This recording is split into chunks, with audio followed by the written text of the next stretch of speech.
بالله من الشيطان الرجيم. بسم الله الرحمن الرحيم.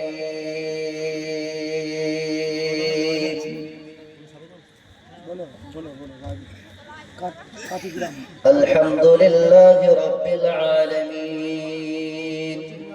الرحمن الرحيم مالك يوم الدين إياك نعبد وإياك نستعين اهدنا الصراط المستقيم صراط الذين أنعمت عليهم غير المغضوب عليهم ولا الضالين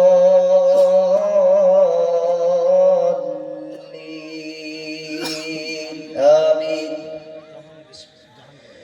الحمد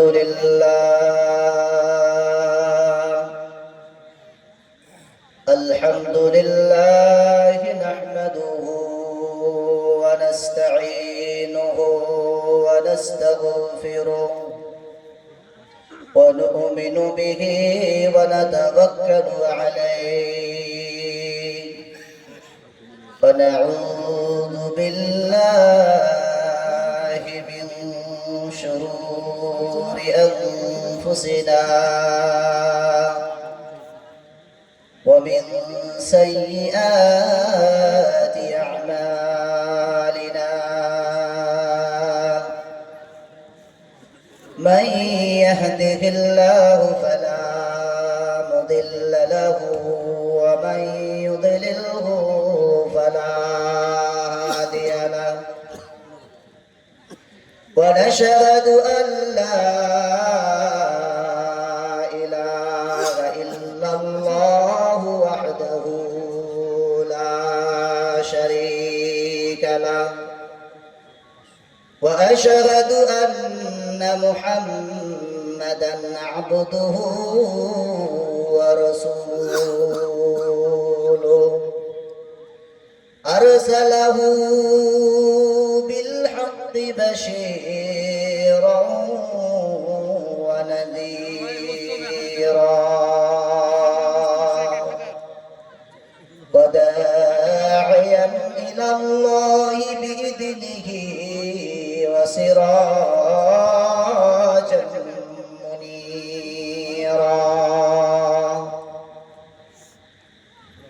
فقد قال الله تبارك وتعالى في كلامه المجيد وفي الفرقانه الحميد. فأعوذ بالله من الشيطان الرجيم. بسم الله الرحمن الرحيم.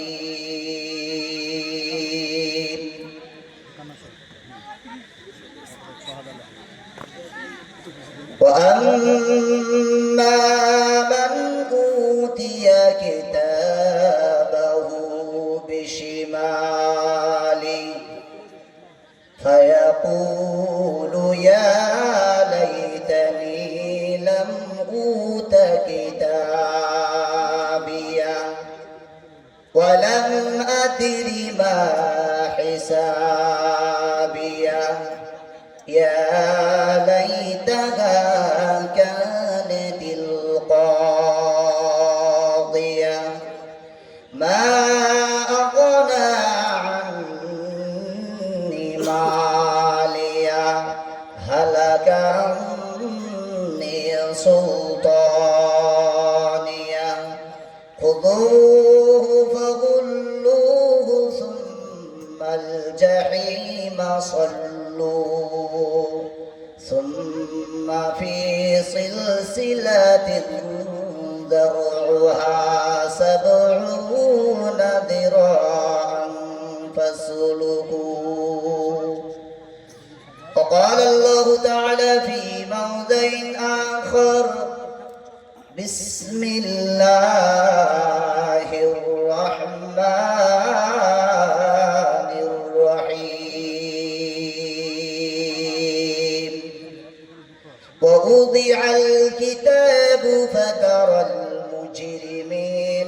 مشفقين مما فيه ويقولون يا ويلتنا ما لي هذا الكتاب لا يغادر صغيرة أو كبيرة إلا أحصاها إلى آخر الآية. قال النبي صلى الله عليه وسلم: يحبون الدنيا وينسون الآخرة ويحبون المال وينسون الحساب ويحبون الخلق وينسون الخالق ويحبون الذنوب وينسون التوبة ويحبون القصور وينسون المقبرة. رواه المسلم كما قال عليه الصلاة والسلام.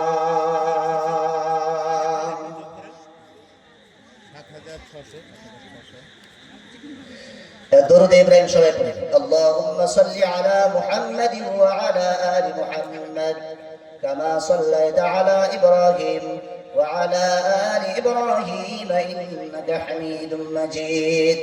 اللهم بارك على محمد وعلى آل محمد كما باركت على إبراهيم وعلى آل إبراهيم إنك حميد مجيد. দয়ার নবীজি আমার তোমায় ভুলতে পারে না,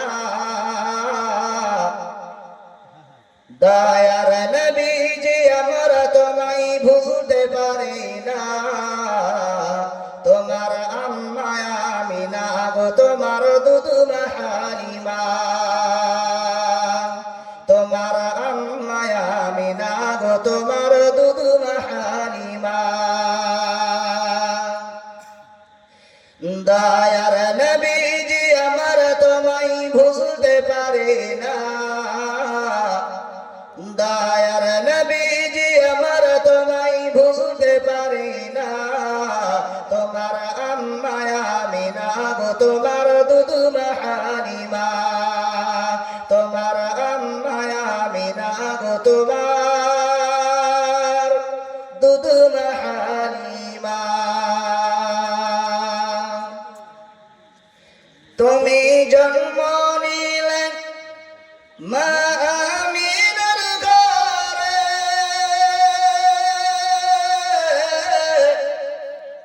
খোদার ফেরেশতা আছে সেই ঘরে। তুমি জন্ম নিলেন মা আমিনার ঘরে,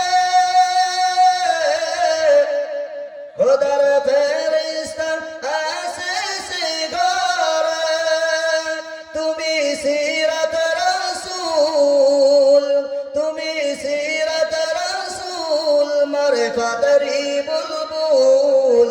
তোমার দোয়া কবুল করতে খোদা দেরি করে না। তোমার আম্মা আমিনা গো তোমার দুধমা হালিমা, তোমার আম্মা আমিনা গো তোমার দুধমা হালিমা।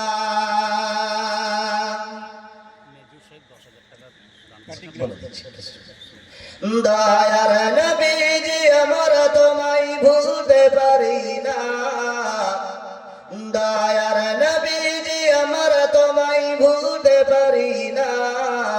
তোমার আম্মা আমিনা গো তোমার দুধমা হালিমা, তোমার আম্মা আমিনা গো তোমার দুধমা হালিমা।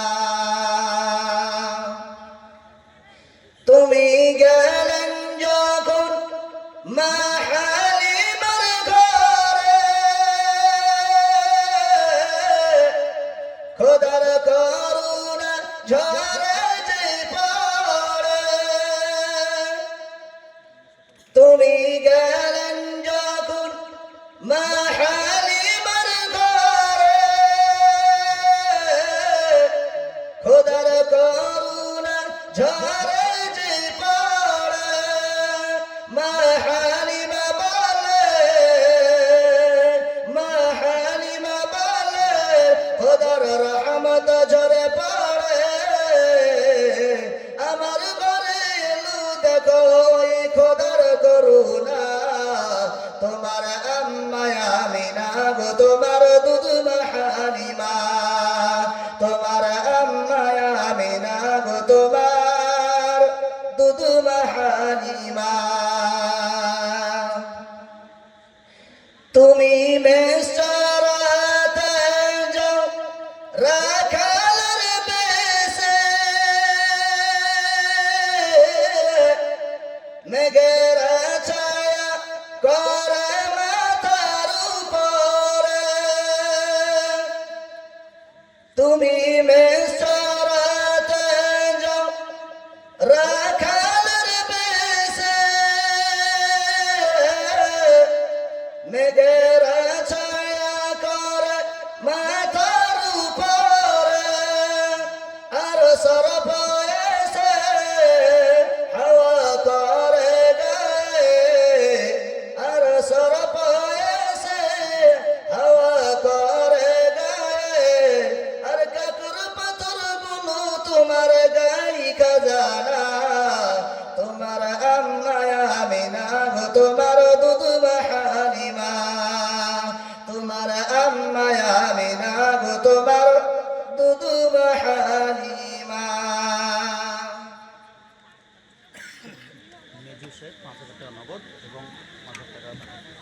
একজন ব্যক্তি দান দিয়েছেন মিজো শেখ ৫,০০০ টাকা নগদ আর ৫,০০০ টাকা বাকি, কাটি গ্রামে বাড়ি। আল্লাহ তার দান করুন। একটু আলহামদুলিল্লাহ, এই পর্যন্ত আমাদের কালেকশন মোটামুটি একটা হিসাব করলাম, সিমেন্টগুলো এখনো ধরিনি। টাকা আমাদের হিসাব হলো ৩,২৩,৬০০ নগদ, বাকি মিলে ৩,২৩,৬০০ নগদ হয়েছে ৬৮,০৪০ টাকা। ৬৮,০৪০ টাকা নগদ স্টেজে কালেকশন এবং নগদ বাকি মিলে ৩,২৩,৬০০। আর সিমেন্টগুলো ধরা হয়নি, পরে হিসাব করা হবে। মোটামুটি ধরলেন প্রায় ৩,৪০,০০০ কাছাকাছি চলে যাবে। আলহামদুলিল্লাহ, খুব ভালো কালেকশন হয়েছে। আল্লাহ তাআলা মসজিদের কাজ সুসম্পন্ন করার তৌফিক দান করুন, আমিন। যাদের খাওয়া দাওয়া হয়েছে ভাই একটু জমে জমে বসে যায়, যারা ছিটিয়ে ছিটিয়ে আছে একটু কাছে কাছে চলে আসি, একটু প্রধান বক্তার কাছে সামনে আসি যায়, এই পেছনে যারা আছে একটু কাছে এসে যায়, এই সাইডে যারা আছে একটু সামনে চলে আসি। নারায়ে তাকবীর, নারায়ে তাকবীর, লিল্লাহি তাকবীর। আসি না, একটু আসি, কাছে আসি। ওদের পেছনে যারা আছে একটু কাছে আসি।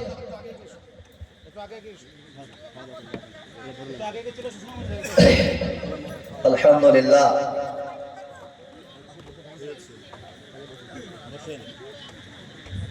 ভাই আপনারা সেই মাগরিব থেকে বায়ান আলহামদুলিল্লাহ চলছে। শেষের বেলায় আমি অদম গুনাহগার আপনাদের সামনে কয়েকটি কথা আলোচনা করব। গ্রামের মানুষ মনে হয় আমার উপর রাগ করেছে, যে আপনার রাগ করেছেন নাকি আমার উপর? রাগ করেননি তো? মনে হয় যারা পালিয়ে গেছে রাগ করে গেছে।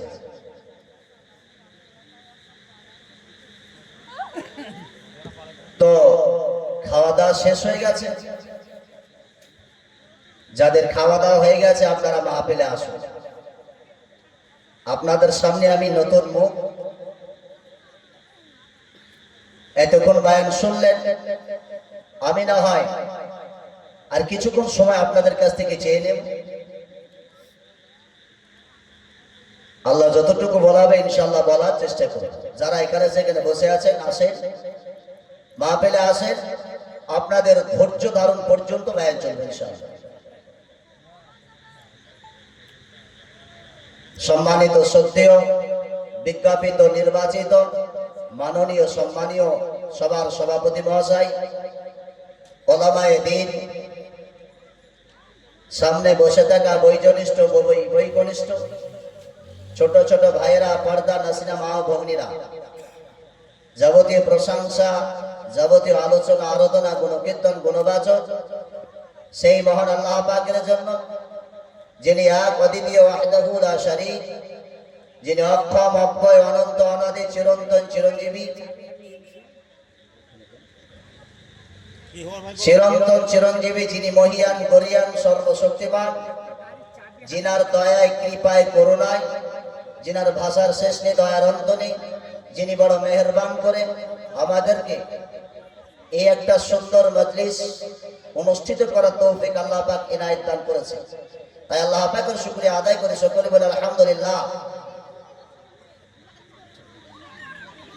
একটা বাইকের চাবি হারিয়ে গেছে, স্টেজের কাছে জমা আছে, যদি কাউরের হয়ে থাকে নির্দিষ্ট প্রমাণ নিয়ে চাবিটা নিয়ে যাবে। একটা বাইকের চাবি হারিয়ে গেছে, তার মধ্যে ওই চাবিটা স্টেজে জমা আছে। আপনারা যদি কেউ হয়রানি পেরেশানিতে আছেন, স্টেজে আসবেন, নির্দিষ্ট প্রমাণ দিয়ে চাবিটা নিয়ে যাবেন। তারপরে দরুদ বর্ষিত হোক, অর্পিত হোক নবী কুল শিরোমণি তাজদার মাদানী আহমদ মুস্তাফা মুহাম্মদ মুস্তাফা সকলে বলে সাল্লাল্লাহু আলাইহি ওয়াসাল্লাম। তিনার উপরে লাখ লাখ দরুদ বর্ষিত হোক, অর্পিত হোক, আমরা সকলে বলি আল্লাহুম্মা আমিন। আপনারা একটু কথা বলবেন। কেন কথা বলবেন? ঘুমিয়ে যদি বয়ান শুনেন, বাড়িতে গিয়ে বউর কাছে মার খেতে হবে। বলে কেন? একটা মাওলানা খুব সুন্দর করে বয়ান করছে, আর ওই মাহফিলে একজন বসেছিল, মানে প্রচুর পরিমাণে ঘুমাতো। ওই একটা এরকম একটা খুঁটি পেয়েছে, খুঁটিতে হেলান দিয়ে ঘুমিয়ে পড়েছে। এবার মাওলানা সাহেব বক্তব্য দিয়ে যায়। এবার ধরেন আমাদের এলাকার মানুষ তো একটা যে কোনো একটা উর্দু ধরেন এখানে একটা পেশ করেছে, উর্দু পেশ করেছে কি বিয়াজ লেনা দেনা হারাম है, মানে সুদ নেওয়া দেওয়া হারাম। ও ঘুম থেকে আচমকা উঠে বলছে এর সর্বনাশ, সুদ দুধ নেওয়া দেওয়া হারাম, এই তো সারা জীবন খেয়ে আসি। ও কিন্তু ঘুমের কেউ উঠে মৌলভী সাহেব বক্তা দিয়ে বলছে বিয়াজ লেনা, উর্দুতে একটা বিয়াজ শব্দ ব্যবহার করা হয়, এইটা হচ্ছে সুদকে বলা হয় উর্দুতে বিয়াজ।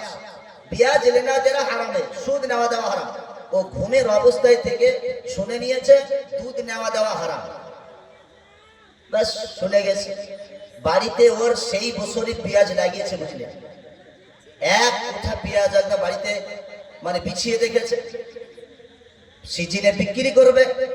ও বায়ান শুনে বাড়িতে গিয়ে তারপরে দিন সকালে সব পেঁয়াজ ফেলে দিচ্ছে।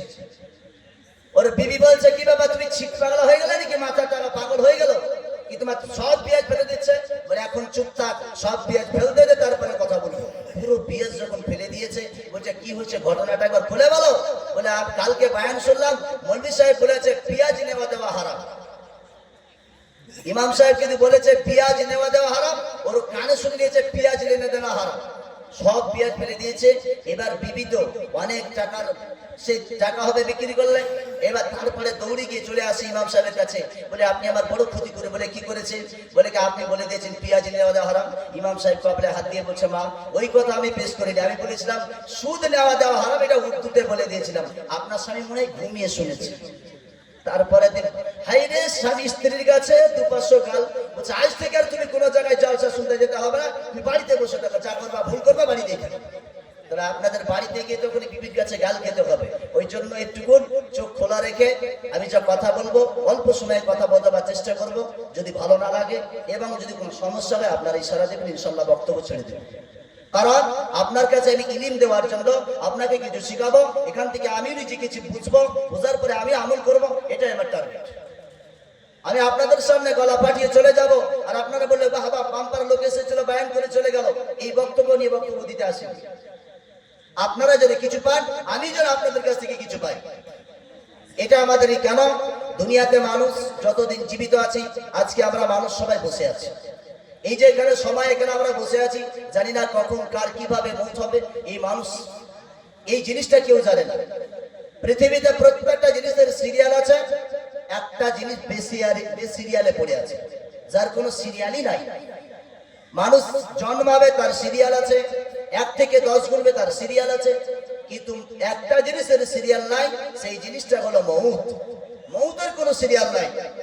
এই কখন যে কার কিভাবে কোন সময় আসবে মউত কাউরির জানা নাই। ওই জন্য আমরা সবাই আমলিয়াতি জিন্দেগি তৈরি করব, এমন জীবন তৈরি করব না মরার পরে যেন হাই হাই করে আফসোস করে করে কবরে ওইখানে আল্লাহর কাছে এবং কবর পর্যন্ত আমাদেরকে আফসোস করে যেতে হবে। এমন জীবন তৈরি করব না। কারণ আপনি যাদের সাথে সম্পর্ক রেখে জীবনটা তৈরি করছেন এরা আপনার কিছুদিনের মেহমান এবং এরা হলো দুঃখের সাথী নয়, এরা হলো সুখের সাথী। দুঃখ এসে গেলে বন্ধু পালিয়ে যাবে। একটুকু যদি আপনি নরমাল হয়ে পড়েন বিবির কাছে গঞ্জনা শুনতে হবে।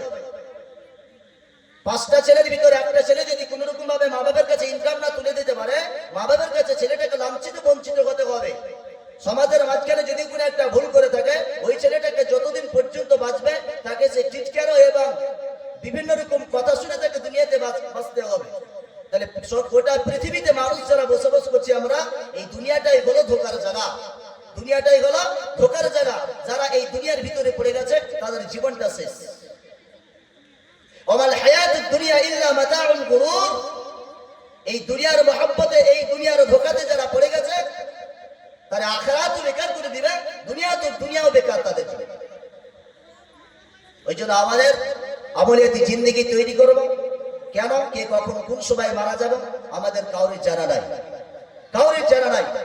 এখান থেকে দেখেন আপনারা সবাই বসে আছেন, মনে হচ্ছে আপনাদেরকে এরকম ইনশাআল্লাহ কাল থেকে আর কোনো অন্যায় কাজ এবং খারাপ কাজ করবো না, এটা মনে হয় না? এখান থেকে যখন আপনি উঠে চলে যাবেন তারপরে দিন দেখবেন উঠে চলে যাওয়ার পরে থেকে আপনার মাথা থেকে আউট হয়ে চলে গেছে। কেন? আপনি যতক্ষণ পর্যন্ত বসে আছেন এই জায়গাতে শয়তানের প্রভাব পড়ে না। কেন? আল্লাহ নবী সাল্লাল্লাহু আলাইহি সাল্লাম বলেছেন যে জায়গাতে আল্লাহ এবং আল্লাহ রাসূলের কথোপকথন আলোচনা হয় ওই জায়গাতে আল্লাহ পাকের ফেরেশতারা পুরোটাই গার্ড করে রেখে দেয় যাতে ফেরেশতা কোনো শয়তান আক্রমণ করতে না পারে। আর মানুষ যখন এই মাজমা থেকে চলে যায় দেখবেন আবার মানুষ ভুলে যায়। কেন? প্রত্যেকটি মানুষকে শয়তান আক্রমণ করার জন্য রেডি হয়ে আছে। ইন্না শাইতানা লিল ইনসানি আদুব্বুম মুবিন। মানুষের সবথেকে প্রকাশ্য শত্রু হলো শয়তান। যে মানুষকে কখনো জান্নাতে যাবে এরকম সে চায় না। মানুষ বিবাদ ঝামেলা ঝঞ্ঝট যা কিছু আছে এগুলো যদি করতে পারে সে সাকসেসফুল হয়ে যাবে। আর আল্লাহ পাক যে আপনাকে উদ্দেশ্য নিয়ে পাঠিয়েছে, আপনি যদি এই বেআমল করে দুনিয়া থেকে বিদায় হয়ে চলে যান আপনার জীবনটা বরবাদ হয়ে যায়। এখানে শয়তান খুশি হয়ে যাবে আর আপনার জীবনটা বেকার হওয়ার কারণে আপনি যখন শয়তানকে বলবে তোমার কথা শুনে চলেছিলাম, সেই দিন শয়তান বলবে আমি তোমাকে আমার কথা শুনতে বলিনি, তুমি শুনেছিলে কেন? কার ধোকায় পড়ে আছেন ভাবছি, কার ধোকায়? ছেলে মেয়েদের জন্য।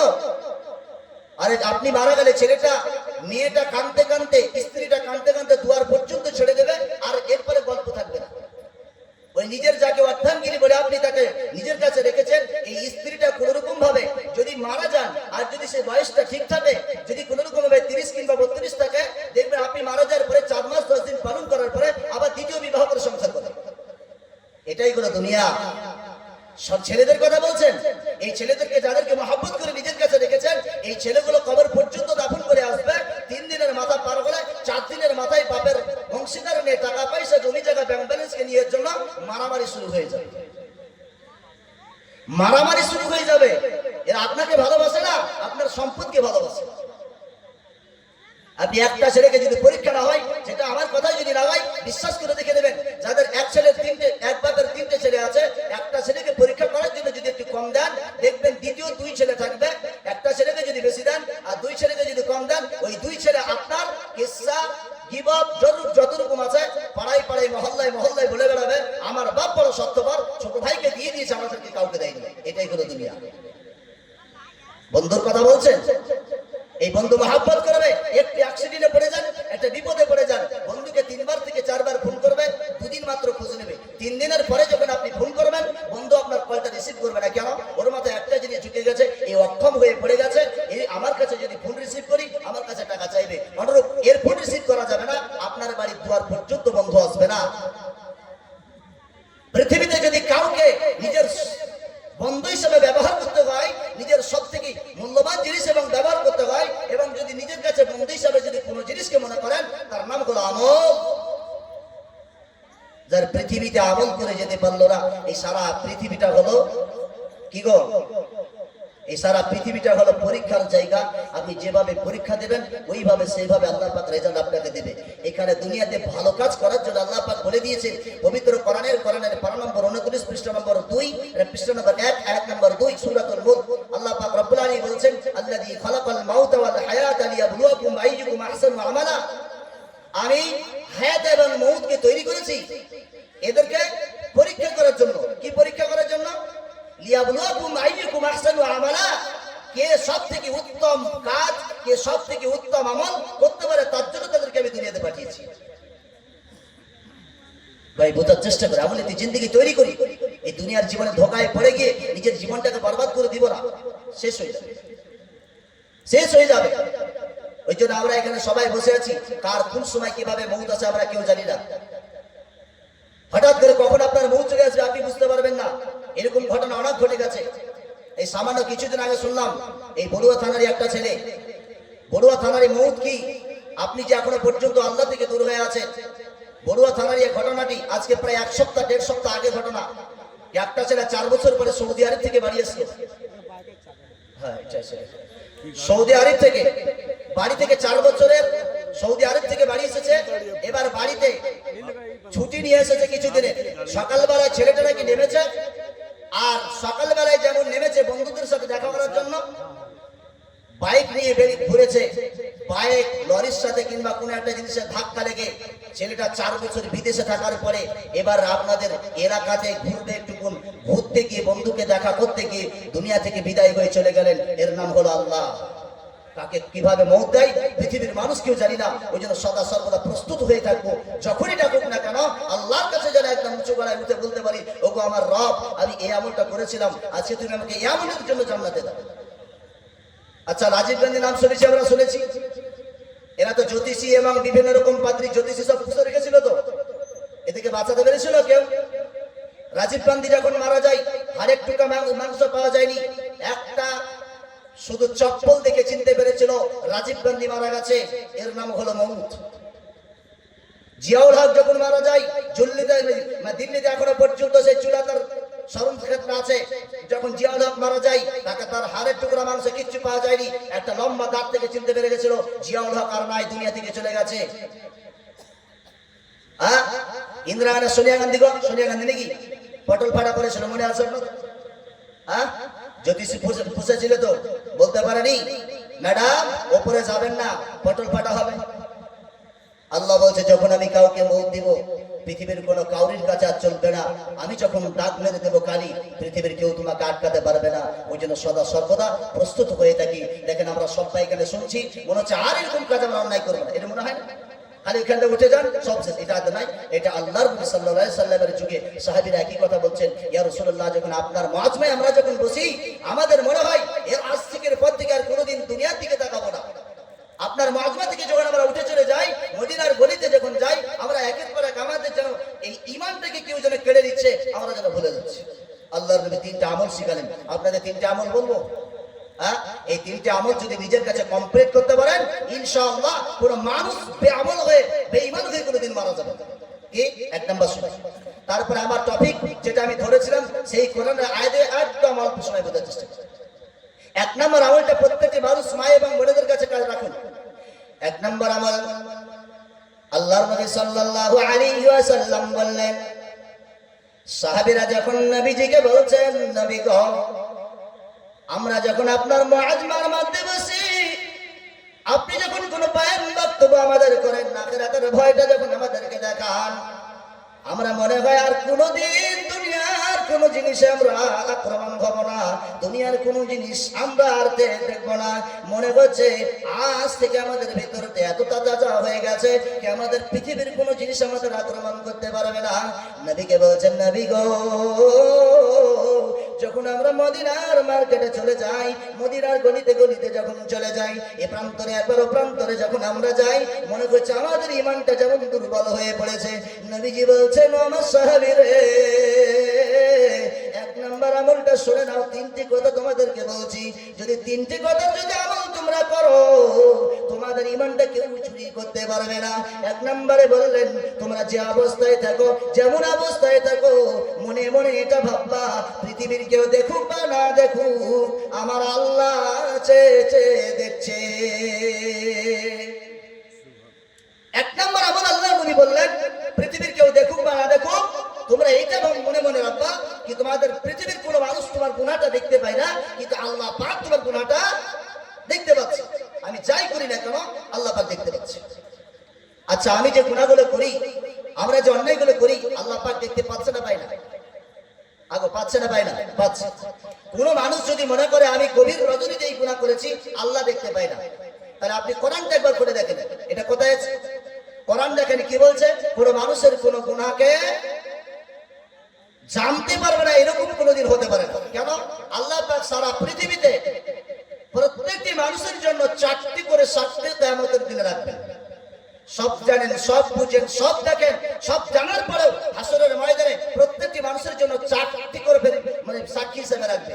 1 আমলনামা, 2 ফেরেশতা, 3 জমিন, আর 4th নম্বর তার অঙ্গ প্রত্যঙ্গ। 4টি জিনিস রাখবে।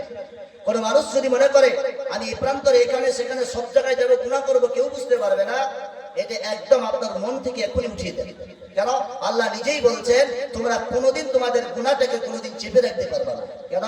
আল্লাহ নিজে রব্বুল আলামিন বলছেন পবিত্র কোরআনের 15 নম্বর 15 পৃষ্ঠা নম্বর 18 আয়াত নম্বর 49, আল্লাহ রব্বুল আলামিন বলছেন সূরাতুল কাহফের মধ্যে বলছেন বিসমিল্লাহির রহমানির রহিম وَوُضِعَ الْكِتَابُ فَتَرَى الْمُجْرِمِينَ مُشْفِقِينَ مِمَّا فِيهِ وَيَقُولُونَ يَا وَيْلَتَنَا مَا لِي هَذَا الْكِتَابِ আল্লাহ রাব্বুল আলামিন বলেন বান্দারে শুনে নাও, তোমরা যখন মারা যাবা, হাসরের ময়দানে যখন তোমরা সবাই উঠবা, সবাই যখন থাকবা, মাথার উপরে কিছুই থাকবে না, শুধু একটাই ছায়া থাকবে, সেটা হলো আমার ছায়া।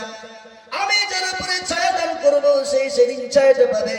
ওই দিন মাথার উপরে সূর্যটা এসে যাবে রে, 12টা মুখ পালা তোমার মাথার উপরে সূর্য এসে যাবে। তুমি মনে করছো তোমার গুণের ব্যাপারে কেউ জানবে না, তোমার গুণের ব্যাপারে কেউ বুঝতে পারবে না। আল্লাহ বলছেন শুনে না,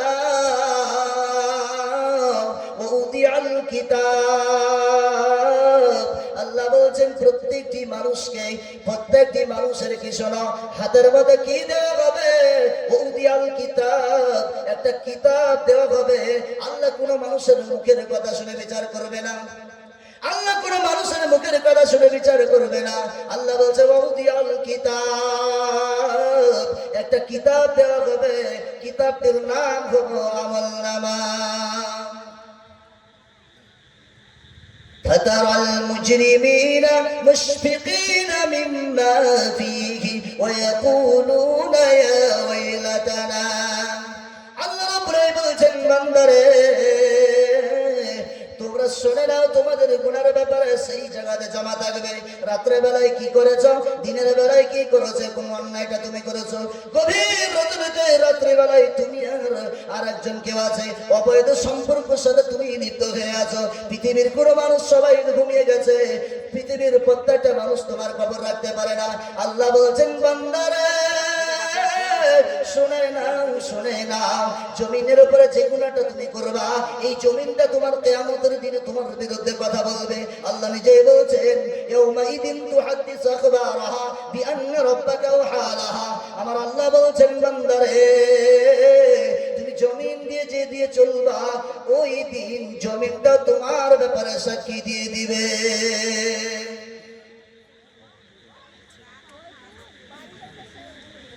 খাওয়া খেতে যারা বাকি আছে একটু খেয়ে নেবে, একটু অনুরোধ করবো, বায়নার মিডিলে এইগুলো করবে না, ডিস্টার্ব হবে। যারা খেতে বাকি আছে খেয়ে নেয়, কারণ পেট শান্তি তো সব শান্তি। আর যদি পেটে খাবার না পড়ে ভালো লাগবে না কিছু।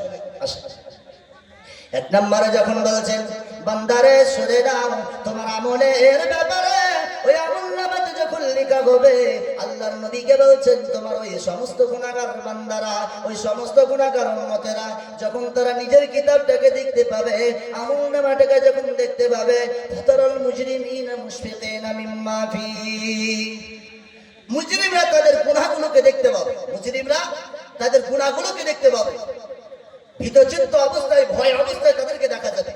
আল্লাহর হাবিবকে বলছিল আমার হাবিব তোমার ওই সমস্ত উম্মতেরা তাদের গুনাহগুলো দেখবে, ভীতচিত্ত অবস্থায় তাদেরকে দেখতে পাবা। কারা? যারা মুজরিম, যারা অন্যায়কারী, যারা দুনিয়ার বুকে গুনাহ করেছে, যারা এই বিশ্বাস করে নিয়েছে এই বিশ্বাসটা করে নিয়েছে আমি যত পৃথিবীতে যা কিছু করব এই দুনিয়াতেই শেষ, কবরে চলে যাব, পচে যাবে, তারপরে শেষ, আর কিচ্ছু হবে না। বলছে তাদের জন্য এইগুলো জানিয়ে দাও। আর ওই সমস্ত যারা অস্বীকার করেছে ওদের গুণাগুলো দেখে তারা ভীতচিত্ত অবস্থায় থাকে, ভীতচিত্ত অবস্থায়। ভাই আমরা কি গুনাহ করি না? আলহামদুলিল্লাহ এই গ্রামের মানুষ আলহামদুলিল্লাহ গুনাহ করেন। আমাদের এলাকার মানুষ শুধু সুদে আর মদে আর বিভিন্ন রকম গুনাতে, জেনা, ব্যভিচারীতে লিপ্ত হয়ে আছে। আলহামদুলিল্লাহ এই গ্রামের মানুষ আল্লাহওয়ালা মানুষ, এদের গ্রামে গুনাহ টুনা করে না যতটুকু জানা। তো যদি বা করে যদি বাই চান্স হয়ে যায়, আজকে আল্লাহর কাছে রাত্রে বেলায় বলুন, ফজর রক্তে উঠে আগে উঠে তাহাজ্জুদ পড়েন, আল্লাহকে বলেন, ওগো আমার রব, তুমি তো পৃথিবীর মালিক, আমি যে গুনাহ করেছি কেউ জানে না, গোপনে একটা গুনাহ করেছি পৃথিবীর কেউ জানে না এবং দেখেনি, কিন্তু জমিনের মালিকও তুমি, আসমানের মালিকও তুমি, ওগো আমার রব, আমার এই গুনাহটা তুমি ক্ষমা করে দাও, অনেক গুনাহ করেছি, জানি না কবে মওত হয়ে যায়। আল্লাহর নবী বলছেন যখন এই দোয়া করে, যখন আল্লাহর কাছে দুই হাত তুলে দোয়া করবে, এই গালের নরম জায়গাতে পানি পড়ার আগে আল্লাহ বলছেন তার জীবনের সগীরা গুনাহগুলোকে সব মাফ করে দেব। আল্লাহর কাছে কখনো চেয়েছি? চাই। গুনার ব্যাপারে আপনি গুনাহ করবেন, আল্লাহ জানবে না, এটা হতে পারে না। আল্লাহ বলছেন তারপরে কি হবে? ওয়ায়াকুলুনা ইয়া ওয়াইলাতানা মা লি হাযাল কিতাব। ওই ব্যক্তি যখন কিতাবটা দেখবে ভীতচিত্ত অবস্থায়, তখন সে কি করবে? ভয় কাঁপতে থাকবে। এ কেমন কিতাব, এ কেমন কিতাব, দুনিয়ায় যা করেছে সব জমা হয়ে আছে, এ তো মারাত্মক কিতাব। সেই দিন সে হামাগুড়ি দেবে, চেষ্টা করবে আমল তৈরি করবো, লাভ হবে না।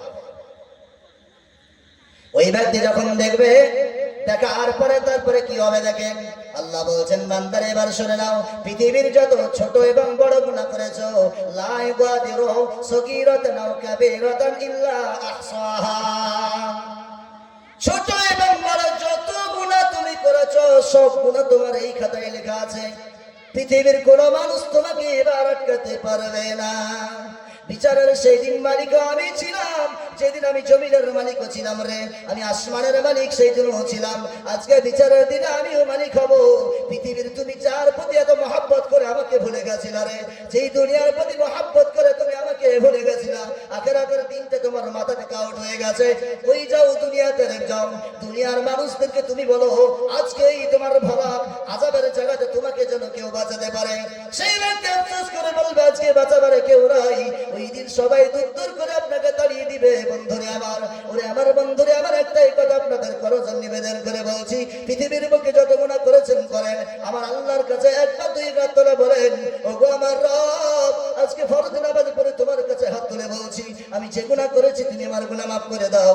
আমার আল্লাহ রাব্বুল আলামিন বলছেন, বান্দা যখন দুই হাত তুলে বাকি থাকে, পৃথিবীর আনাচে কানাচে মানুষের কাছে যখন একবার চাইবেন, দুইবার চাইবেন, তিনবার চাইবেন, বিরক্ত খেয়ে যাবে। আমার আল্লাহ বলছেন বান্দারে, তুমি যখন আমার কাছে বারবার চাও, আমার বড় খুশি লাগে, আমার বান্দা আমাকে স্মরণ রেখে আমার কাছে বারবার হাত তুলে চাইছে।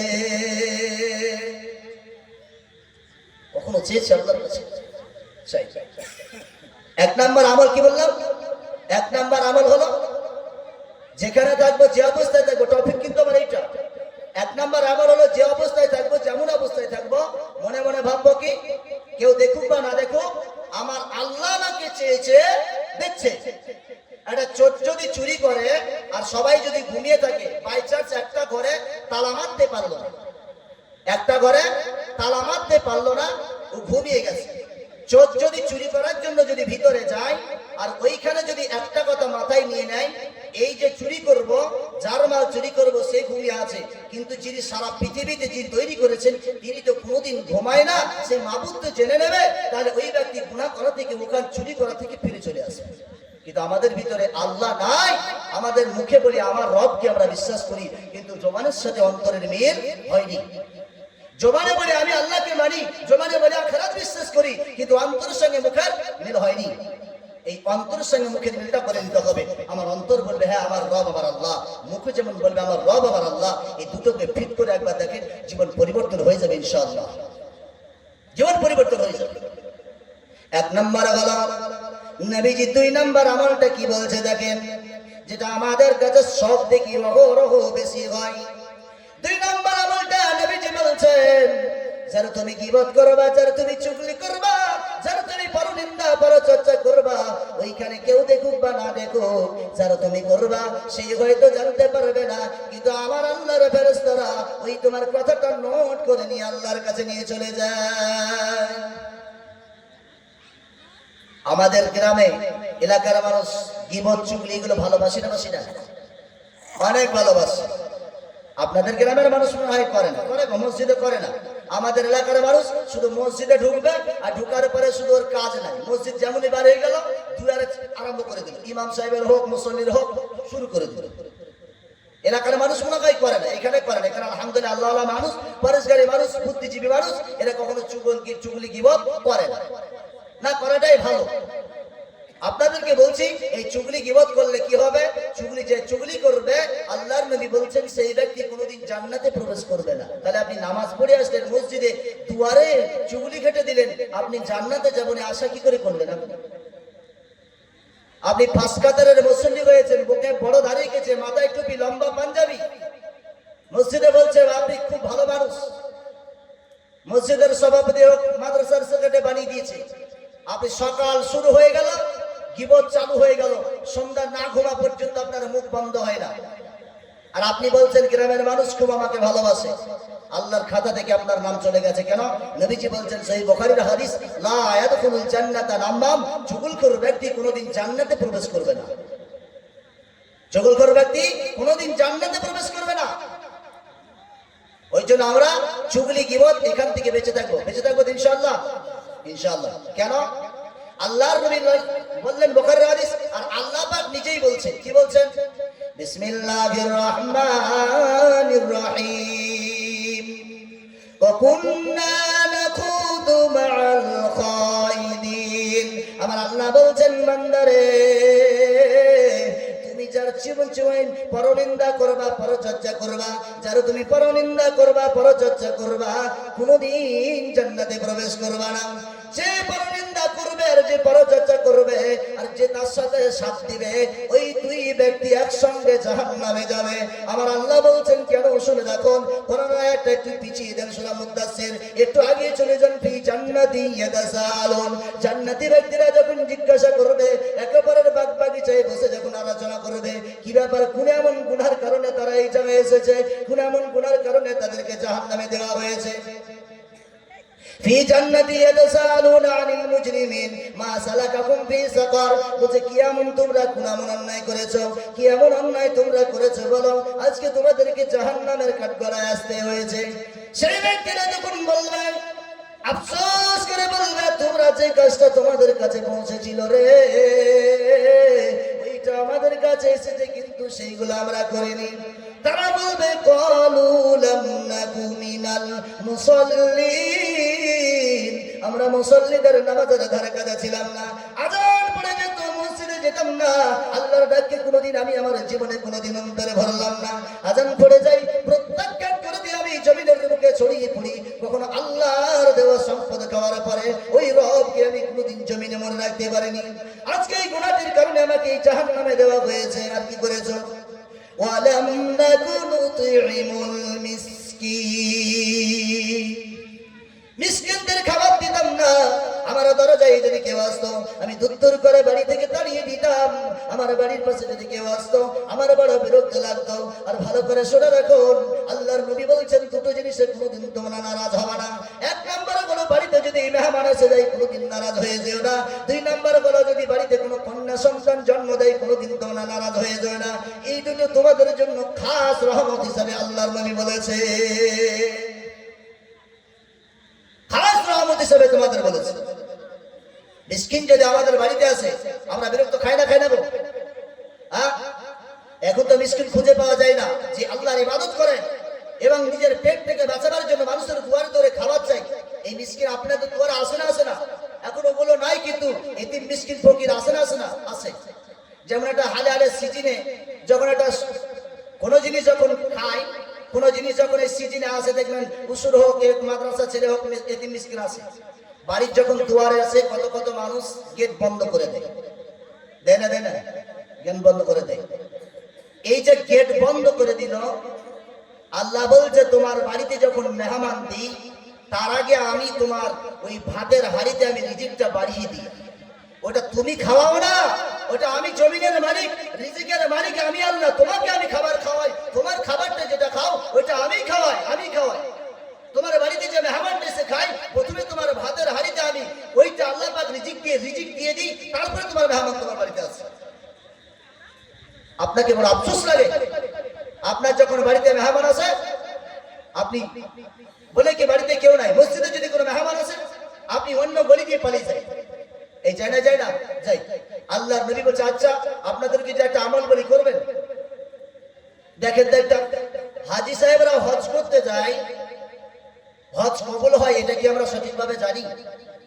সবারই জানি না, কেউ আমরা জানি না হজ হয় কিনা। এবার হজ কিভাবে হয় এটা আপনাদের প্রশ্ন থাকতে পারে, যখন একটা এসে বলে তো বলে দিই। হজ কবুল হয়েছে এই আলামত নবীজি বলে দিয়েছে। আলামতটা কি বলছে? কোন ব্যক্তির যখন হজ কবুল হবে তার আলামত হলো তোমরা বুঝতে পারবে ওই ব্যক্তির হজ কবুল হয়েছে।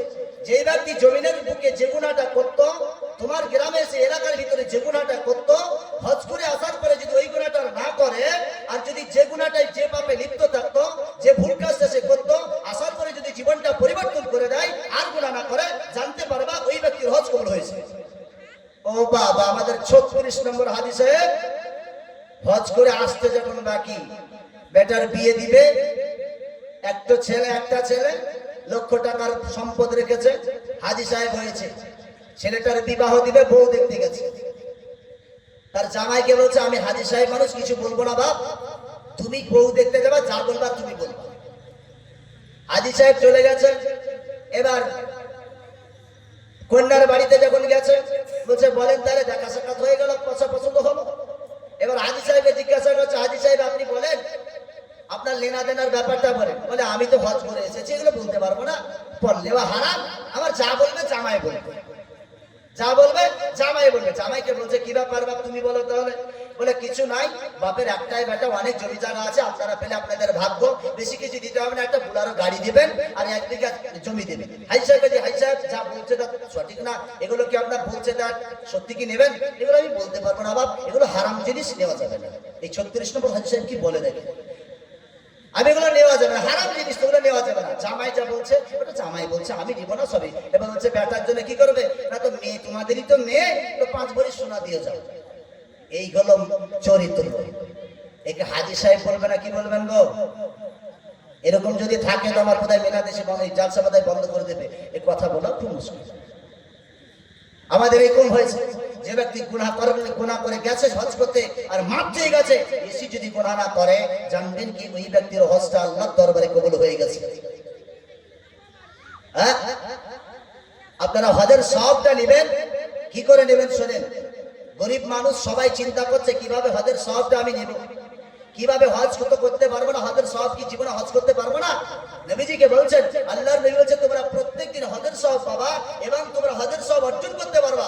বলে কারণটা কি? বলে কারণটা হলো এই, যখন তোমার বাড়িতে কোনো মেহমান আসবে এবং তোমার মসজিদে কোনো মেহমান আসবে, মেহমানদেরকে নিয়ে বাড়িতে আপ্যায়ন করে খাবার খেয়ে তার কাছে দোয়া নাও, আর ও যদি খুশি হয়ে তোমার জন্য দোয়া করে, এই যে দোয়া করবে তুমি মেহমানদারি করবা, এই মেহমানদারি করার কারণে তোমার আমল নামায় 2টি উমরা হজের সব লিপিবদ্ধ করা হবে। কয় টাকা লেগেছে? মাত্র 100 টাকা খরচা, তাও লাগে না, এক থালা ভাতের বিনিময়ে। আল্লাহ পাক চাই না কোনো বান্দা আমার জাহান্নামে যায়, ওই জন্য নবীকে দ্বারা কৌশল বলে দিয়েছে, দেখো আমার কোনো বান্দা যেন জাহান্নামে না যায়, কৌশল বলে দাও, এরা যাতে মেনে নেয়, মানার পরে আমার এই 7টি জাহান্নামের দরজায় যেন না আসে, এরা সহ্য করতে পারবে না। আল্লাহ পাক চাই না নবীজি মরার আগে পর্যন্ত, ইন্তেকাল করার আগে পর্যন্ত উম্মতের জন্য পেরেছেন। উম্মত কিন্তু নবীজির জন্য পেরেছেন না, আল্লাহর জন্য পেরেছেন না, শুধু দুনিয়ায় অন্তর ভরে গেছে। ওই জন্য আমরা গুনার কাজে লিপ্ত থাকবো না। কি বলছিলাম? চুগলি গীবত, এখান থেকে আমরা বেঁচে থাকবো। মসজিদে যারা ঢুকছেন আজ থেকে একটা নিয়ত করেন, মসজিদে ইমাম সাহেব যিনি আছেন, ইমাম সাহেবের পেছনে যারা পরিমাণ চুগলি এবং গীবত করবো না ইনশাআল্লাহ। কেন করবো না বলছি বলেন? এবার সবাই আমরা মনে করছি আচ্ছা আমরা নামাজ পড়ি, রোজা নামাজ পড়ি, কিন্তু নামাজ কবুল হয় না কেন? কি করে হবে? একটা ভাড় ধরেন ফোঁটা হয়ে গেছে, একটা ভাড় ফোঁটা হয়ে গেছে, 1 কিলো ভাড়ে যদি উপর থেকে পানি ঢালতে আরম্ভ করেন, তাহলে কতদিন সময় লাগবে? ফুটা যদি না বন্ধ করেন তখন ভরতে হবে? ভর্তি হবে না। আর ওই ফুটাটা যদি একটু বন্ধ করে দেন, সঙ্গে সঙ্গে দেখবেন 1 কিলোতে 1 কিলো এঁটে যাবে। আমাদের ইমান এবং আমল ওই রকম ফুটা হয়ে গেছে। আমরা সকালে ইমান বানাই, বৈকালবেলা ইমানটাকে বিক্রি করে দিই। জোহরের নামাজ পড়ি, মসজিদের গেট পার হতে জোহরের নামাজের আমলটাকে বরবাদ করে দিই। কেন? মসজিদে ঢোকার পরে গীবত চুগলি আরম্ভ আমরা করি, এগুলো থেকে বেঁচে থাকি। কেন? এই আপনি যেগুলো করবেন আল্লাহর কাছে মানে একদম দাখিল হয়ে যাচ্ছে। ওই যে নবীজি 2 নম্বর বললেন, আর যার চুগলি করবা, গীবত করবা, সে থাকুক বা না থাকুক, খবরদার এটা মাথায় রাখবা, আল্লাহর ফেরেশতা সেগুলো নোট করে নিয়ে যাচ্ছে। খবর এলো করবেন না। আর 3 নম্বর নবীজি বললেন, আল্লাহর নবী 3 নম্বর বলছেন, বান্দারে, নবীজি বলছেন আমার উম্মতেরা রে, 3 নম্বর আমলটা শুনে নাও, যেটা সবথেকে বড় ভয়ঙ্কর। তুমিও জানো না কেমন ভাবে তোমার এইটা হবে, কিভাবে তোমার হবে তুমিও জানো না। আল্লাহর নবী বলছেন, তোমরা যে অবস্থায় থাকো, যেখানে থাকো না কেন, সমুদ্রের তলে থাকো না কেন, লোহার সিন্ধুকে থাকো না কেন, তোমাদের মৃত্যু তোমার কাছে পৌঁছে যাবে। এইটা তোমার মাথায় রেখে দাও। জীবনে কোনোদিন যদি 3টে আমল করো, আল্লাহর নবী বলছে তোমাদের ঈমান কোনোদিন নষ্ট হয়ে যাবে না। আল্লাহ রাব্বুল আলামিন নিজেই বলছেন, পবিত্র কোরআনের মধ্যে আল্লাহ পাক বলছেন, আইনামা তাকুনু ইউদরিকুমুল মাউত ওয়ালাউ কুনতুম ফি বুরুজিন মুশাইয়াদা। আল্লাহ রাব্বুল আলামিন বলছেন, বান্দারে তোমরা ভালো করে শুনে নাও, তোমরা যেখানে থাকো না কেন, মৃত্যু তোমাদের কাছে পৌঁছে যাবে। মৃত্যু তোমাদের কাছে পৌঁছে যাবে। তুমি যদি সুদূর দুর্গের ভিতরে যদি থাকো, কাছের ভিতরে থাকো, লোহার সন্ধুকে থাকো না কেন, মৃত্যু তোমার কাছে পৌঁছে যাবে। বন্ধুরা আমার, ভালো করে জানেন আল্লাহর নবী যেদিন দুনিয়া থেকে বিদায় হয়ে যাবে, এমন একটা অবস্থায় নবীজি উম্মতের জন্য পেরেশান হয়ে পড়েছে। কেন জানেন? আল্লাহর নবী স্বয়ং জাহান্নাম থেকে নিজেই দর্শন করে এসেছেন। জান্নাত দেখেছে, বড় খুশি হয়েছে, আনন্দ হয়েছে। আর জাহান্নাম থেকে যখন নবীজি দেখেছেন, চোখের পানি ফেলতে ফেলতে বলছেন, এসে বলছেন, আমার সাহাবীরে, তোমরা এমন আমল করিও না যাতে তোমাদেরকে ওই জাহান্নামে তোমাদেরকে যেতে হয়। আমি যে জাহান্নাম দেখে আসলাম, তোমাদেরকে যদি নিক্ষেপ করা হয়, ওই জাহান্নামে কোনোদিন তোমরা থাকতে পারবে না, কোনোদিন থাকতে পারবে না। 3টে আমল নবীজি বললেন, এই 3টে আমল আমাদের ভিতরে আনে। বাপজিরা ছেড়ে দেবো নাকি? শেষ হয়ে গেল, প্রায় 10:30 হয়ে গেল। অনেক সময় আপনারা শুনেছেন, আর 2-4টি কথা। যারা উঠে চলে যাচ্ছে একটু বসেন, ইনশাআল্লাহ শেষ করে দেবো। যারা পিছনে আছেন উঠেছেন তো বাপজি, একটু উঠেছেন, সামনে উঠে আসেন। কারণ এখন কি জানেন তো, ডিএসটি বাস চালায় না, চালায় না? ডিএসটি বাস চালায়। লোকাল বাস দেখবেন, এই কাছে মিটায় যারা যাবে, লোকাল বাসে প্রচুর ভিড় হয়। আর ডিএসটি বাস যখন চালায়, আসবার পথে দেখবেন পুরো ফাঁকা থাকে। তা আমাকে ডিএসটি বাসের ড্রাইভার বানিয়ে দিয়েছে। কিছু করার নাই, এখন ফাঁকাতে ফাঁকাতে সরকারের রুলস তো, ফাঁকাতে চালিয়ে নিয়ে যেতে হবে। সে টাকা হোক চাই না হোক। আপনাদেরকে যা 2টি কথা শোনাবো, ডিএসটি ড্রাইভার হয়েছি, একটুকু নিয়ে যাই, 2টো লোক আছে, 2টো লোককে বুঝে একটু নিয়ে যাই। তাহলে এই যে নিজের জীবনটাকে পরিবর্তন করি, আমরা নিজের জীবনটাকে পরিবর্তন করে নিই। কেন? আজকে যদি নিজের জীবনটাকে পরিবর্তন করতে না পারি, যেদিন আমরা দুনিয়া থেকে বিদায় হয়ে চলে যাব, যেদিন আমরা দুনিয়া থেকে বিদায় হয়ে চলে যাব, সেই দিন মানুষেরা আপনার জন্য আফসোস করবে যদি ভালো কাজ করে যান। কিরকম? মানুষেরা বলবে, আরে মানুষটা কত ভালো ছিল। আর যদি অন্যায় কাজ করে যদি দুনিয়া থেকে বিদায় হয়ে চলে যান, আমরা যদি বিদায় হয়ে চলে যাই, মানুষেরা আফসোস করবে না, বরং তারা নিঃশ্বাস ফেলে বলবে, গ্রামের মানুষ, এই মানুষটা গ্রামের সব থেকে বড় হারামি লোক ছিল, এই পালিয়ে গেছে, মরে গেছে, গ্রামটা শান্তি পেয়ে গেছে। এরকম জীবন তৈরি করবেন না। হাদিসে এসেছে, জানাজার ময়দানে যদি 40 জন ব্যক্তি যদি আপনার জন্য সুপারিশ করে বলে এবং স্যার আফসোস করে বলে, আহারে কত মানুষটা ভালো ছিল, আহারে কত মানুষটা ভালো ছিল, আল্লাহর নবী বলছে তোমার কবরের আযাবটাকে দূর করে দেওয়া হবে। আর কোন মানুষ যদি আবার বলে মানুষটা বড় বদমাশ ছিল, এই কথা যদি বলে, কবরের আযাবের গুনাহ করা, কবরের আযাবের আযাব যেটা নিম্ন থাকতো সেটা বাড়িয়ে দেওয়া হবে। কেন? মানুষ আপনার দ্বারা অতৃষ্ট, কোনো জিনিস থেকে রেহাই পাওয়া যাবে না। ওই জন্য আমরা বোঝার চেষ্টা করি যে আয়াতগুলো ধরেছে, আয়াত বক্তব্য আয়াতের কয়েকটা তর্জমা করে ইনশাআল্লাহ বক্তব্য দিতে করে দিচ্ছি। আমল, যে আমলগুলো আমাদের কাছে আছে, আচ্ছা আমরা দুনিয়াতে বসবাস করছি সবাই, একটা মরতে হবে এটা আমরা বিশ্বাস করি কি করি না? মায়েরা একটু ভালো করে বুঝুন। আমরা এই যে এরপরে একটা জায়গা আছে, সেই জায়গাতে আল্লাহর কাছে কৈফিয়ত করতে হবে, এটা আমরা বিশ্বাস করি কি করি না? আমরা বিশ্বাস করি। হয়তো আমরা আমল করতে পারি না, কিন্তু বিশ্বাস করি। ওইখানে কিন্তু প্রথমে বলে দিয়েছিলাম, সূরা কাহাফের 49 নম্বর আয়াতটা বলেছিলাম কি নিজের গুনার ব্যাপারে আল্লাহর কাছে সব প্রকাশ করা হবে একটা মানুষের কাছে। তো আল্লাহ পাক যে আমাকে পৃথিবীতে চলার মতো শক্তি দিয়েছে, এমন করে আল্লাহ পাক আমাকে জিনিস দেয়নি যা দ্বারা আমি ইবাদত করতে পারবো না। আল্লাহ আপনাকে কি দেয়নি বলেন? আমাকে কি দেয়নি বলেন? কোন জিনিসটা আমাদের দেয়নি? একজন অন্ধ ব্যক্তিকে দেখেন আর আপনি আপনার দিকে তাকান। একজন অন্ধ ব্যক্তি যখন রাস্তায় চলে, সারা পৃথিবীটা অন্ধকার না আলো, তার রাতি বাকি দিনে বাকি, ও কিচ্ছু বুঝতে পারে না। আল্লাহ পাক তো তা থেকে আপনাকে সুন্দর করে বানিয়েছে। কেন? আপনি এই সুন্দর চোখ দিয়ে গোটা এলাকাকে আপনি চষছেন। তুমি জমিনটা কেমন, আসমানটা কেমন, এই দিন না আলো, রাতটা কেমন, দিনটা কেমন, মা কেমন, বাপ কেমন, এই চোখ দিয়ে আপনি দেখতে পাচ্ছেন। যারা কানে শুনতে পায় না তাদেরকে একটা কথা বলবেন, আপনাকে নিজেকে বিরক্ত লেগে যায়। আল্লাহ আপনাকে এই জিনিসটা কি দেয়নি? কেন আল্লাহ থেকে আপনি এখনো দূরে? এই কান দিয়ে সুন্দরভাবে শুনতে পাচ্ছেন, আল্লাহর আওয়াজ শুনতে পাচ্ছেন, কোরআনের কথাগুলো শুনতে পাচ্ছেন, হাদিসের কথাগুলো শুনতে পাচ্ছেন, তারপরে আপনি কেন আল্লাহ থেকে দূর হয়ে গেলেন? আল্লাহ ডাক দিয়ে বলছে, কেমন পৃথিবীতে তোমাকে ভালোবাসা দিয়েছে যে আমার থেকে তোমাকে ভালোবাসে? কেমন তোমাকে ভালোবাসলো যে আমার থেকে তোমাকে ভালোবাসা দিয়েছে?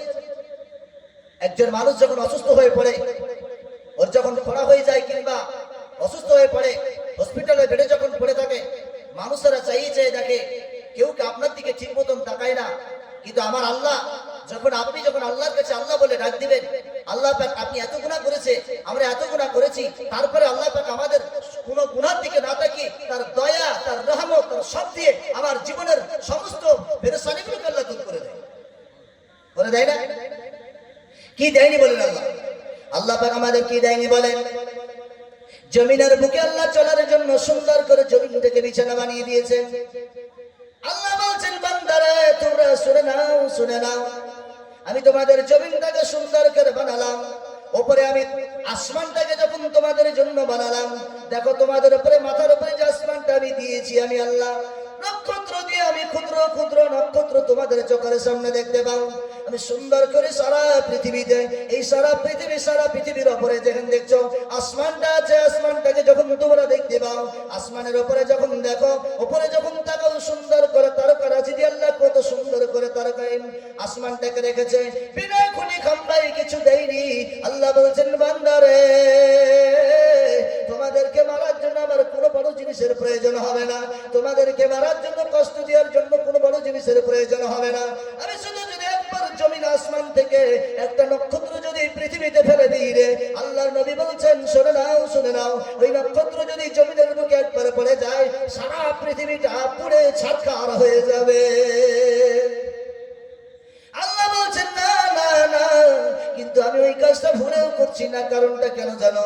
তোমরা যদি একবার বোঝার পরে আমাকে আল্লাহ বলে একবার ডাক দাও, তোমার 100 বার যে গুনাহটা করেছো, আমাকে যখন একবার আল্লাহ বলে ডাক দেবে, তোমার জীবনের গুণাগুলোকে আমি আল্লাহ মোচন করে দিয়ে তোমার মরার পরে আমি 8টা জান্নাতের দরজা তোমার জন্য খুলে দিব। জমিনটাকে দিয়েছে, আসমানটাকে যখন আল্লাহ জমিনটাকে যখন বানালেন আল্লাহ রাব্বুল আলামিন, আচ্ছা বলুন, কি আল্লাহ আপনাকে দেয়নি? কেন আপনি আল্লাহ থেকে দূরে? জমিনটাকে যখন আল্লাহ পাক বানালেন, জমিনটাকে যদি আল্লাহ উঁচু এবং নিচু করে দিত, চলার বড় কষ্ট হয়ে যেত। আমার আল্লাহ বলছেন, বান্দা যদি কষ্ট পায়, ইবাদত করে বড় কষ্ট হয়ে যাবে। ওই জন্য আল্লাহ জমিনটাকে সুন্দর করে বিছানার রূপে হিসাবে কত সুন্দর বানিয়ে দিয়েছে। জমিনটাকে আল্লাহ পাক বানিয়ে দিয়েছে। আল্লাহ বলছে, জমিনের যদি এক জায়গায় আমি শুধু গর্ত করে দিই, আমি একবার যদি শুধু আমি এই কাঠি গ্রামের মানুষের যদি জমিনটাকে একবার এক জায়গা থেকে ভাগ করে দিই, ওরে কাঠি গ্রামের মানুষরা যে বিল্ডিং এ তুমি আজকে শুয়ে আছে, এই বিল্ডিং বিল্ডিং তোমার দাঁড়িয়ে থাকবে না, যে তুমি আলিশান বিল্ডিংটা বানিয়ে তুমি মখমল চাদরের উপরে ঘুমাচ্ছ রে, এই মখমল চাদর তোমার আর বিছানা থাকবে না। জমিনে শুধু একবার যদি ইফাত করে দিই, তোমার সমটা কাটি গ্রামের মানুষ এক জায়গায় ঢুকে যাবে। আল্লাহ বলছে পৃথিবীর কেউ তোমাকে আটকাতে পারবে না। কি তোমাকে আমি দেইনি বলো? তোমাকে আমি কি দেইনি বলো? তুমি যখন একজন ব্যক্তি যখন অসুস্থ হয়ে পড়ে, হসপিটালের বেডে যখন চলে যায়, প্রত্যেক নাইটে প্রত্যেক রাত এবং দিনে নার্সিং হোমের মালিক বলে, ডাক্তাররা বলে তোমাকে এই টাকা দিয়ে চিকিৎসা করতে হবে। অক্সিজেনটা যখন টানতে হয়, টানার সময় যখন অক্সিজেনটা আপনি টানেন, প্রত্যেকটা অক্সিজেনের রাত পেছু দিন পেছু 2000, 3000, 4000 করে টাকা নেয়। আল্লাহ বলছেন জমিনের একবার ঘুরে দেখো কত মানুষ আমার কাছে ওঠা বসা করো, কত বেঈমান করে উঠা বসা, কত কাফের করে উঠা বসা, ইমানদার করে উঠা বসা, যারা আমার শুকরিয়া খেয়ে দিয়ে আদায় করে না। চোখ দিয়েছি তারাও আমার তারাও চলাফেরা করে, যাদের চোখ দিইনি তারাও চলাফেরা করে, যাদের কান দিয়েছি তারাও চলাফেরা করে, যাদের কান দিইনি তারাও চলাফেরা করে, যাদের আমি অন্তরটা দিইনি তারাও চলাফেরা করে। জমিনের বুকে সবাই চলাফেরা করে, কিন্তু বলো তোমার কাছে আমি কয় টাকা ট্যাক্স নিয়ে তোমার কাছে আমি নিয়েছি বলো? তুমি যখন রাত্রে বেলায় যাও, দিনের বেলায় যাও, এই দেহটাকে যখন তুমি চতুর্দিকে যখন টাকা পয়সা ইনকাম করার জন্য জমিনের বুকে ছড়িয়ে পড়ো, ওই অক্সিজেনটা যদি তোমার বাড়িতে যখন তুমি শুয়ে পড়লা, একবার যদি 1 সেকেন্ডের জন্য অক্সিজেনটা বন্ধ করে দিই, পৃথিবীর মানুষ তোমাকে কোনো অক্সিজেন দিয়ে বাঁচাতে পারবে না। কি তোমাদের আমি দেইনি বলো? এমন কি দিইনি তোমাদেরকে বলো? তুমি যখন অক্সিজেনটা সব সময় কয়েক মিলিয়ন ডলার তুমি যখন টানো, প্রত্যেক দিন অনেক হাজার হাজার যখন মিলিয়ন মিলিয়ন ডলার যখন তুমি অক্সিজেন টানো, আমি যদি টাকা পয়সা নিতে আরম্ভ করতাম রে, তোমার জমিনের সব বিক্রি হয়ে গেলেও আমার ওই ঋণটা পরিশোধ করতে পারতে না। তাহলে তোমাকে এত কিছু দেওয়ার পরেও পৃথিবীর কি এমন তোমাকে ভালোবাসলো যে তোমাকে একটা সামান্য একদিনকার ভালোবাসা মানুষটাকে তুমি পেয়ে আমার মতো রবকে, আমার মতো আল্লাহকে জীবনের মধ্যে তোমার অন্তর থেকে মিটিয়ে দিলে? কি দেয়নি বলে? কি দেয়নি? আল্লাহ বলছেন বান্দা এবার শোনো নাও, তুমি যদি আমার কথা তারপরেও না শোনো, এত কথা বললাম, এবার তুমি একবার শুধু জমিনটা একবার ঘুরে দেখেন। আল্লাহ বলছেন তুমি যখন জমিনে যখন ফসল ফলাও, আমার আল্লাহ কেন সাবধানতা করলেন, কেন বারবার বললে কোরআনের আয়াতটা ধরবো? তার আগে বলে দিই কি আল্লাহ দেয়নি, তারপরে কত ভয়ঙ্কর দৃশ্য হবে একটা কোরআন শুনিয়ে আপনাকে বলে দিচ্ছি।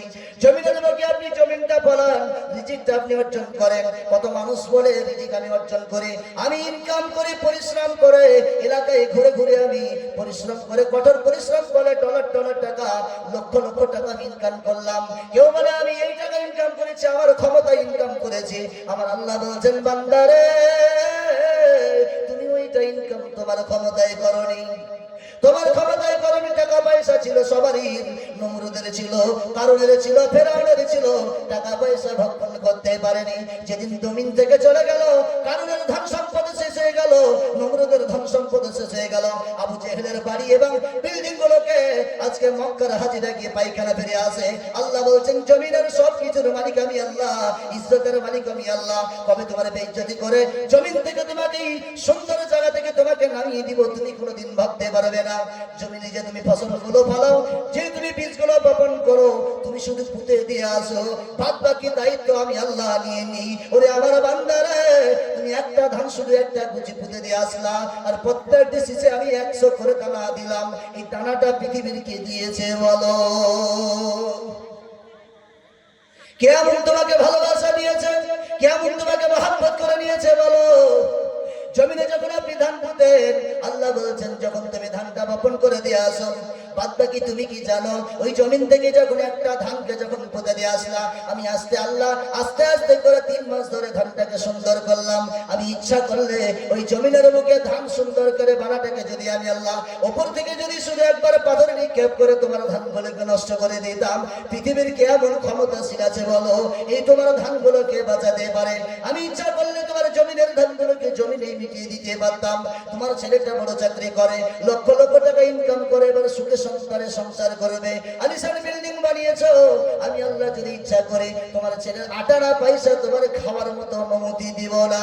যেদিন তোমার ছেলের কাছে টাকাটা তোমার হাতে আসবে, ওই দিন তোমার জীবন থেকে এই দেহ থেকে যখন রুহটা বার করে নিব, পৃথিবীর কোনো মানুষ টাকা দিয়ে তোমাকে বাঁচাতে পারবে না। আল্লাহর নবী সাহাবীরা সব সময় নিজেকে ভয় করতেন, মউতের কথা যখন আসতেন কাঁদতেন, জাহান্নামের কথা যখন আসতেন কাঁদতেন। হযরত ওমর একদিন কোরআন তেলাওয়াত করতে করতে যখন জাহান্নামের শব্দটা চলে আসে বারবার, হযরত ওমর চোখের পানি ফেলে কান্না চতুরের কথা জমিনের মুখে বেহুশ হয়ে পড়ে যেতেন। জাহান্নামটা বড় ভয়ঙ্কর, জাহান্নামটা বড় ভয়ঙ্কর। ও বন্ধুরা আমার কাটি গ্রামের মানুষদের আপনাদের বলছি, আপনারা জান্নাতে যাবেন বড় আশা রেখেছেন, জান্নাতে যাবেন বড় আশা রেখেছেন, জান্নাতে যাবেন বড় আশা রেখেছেন।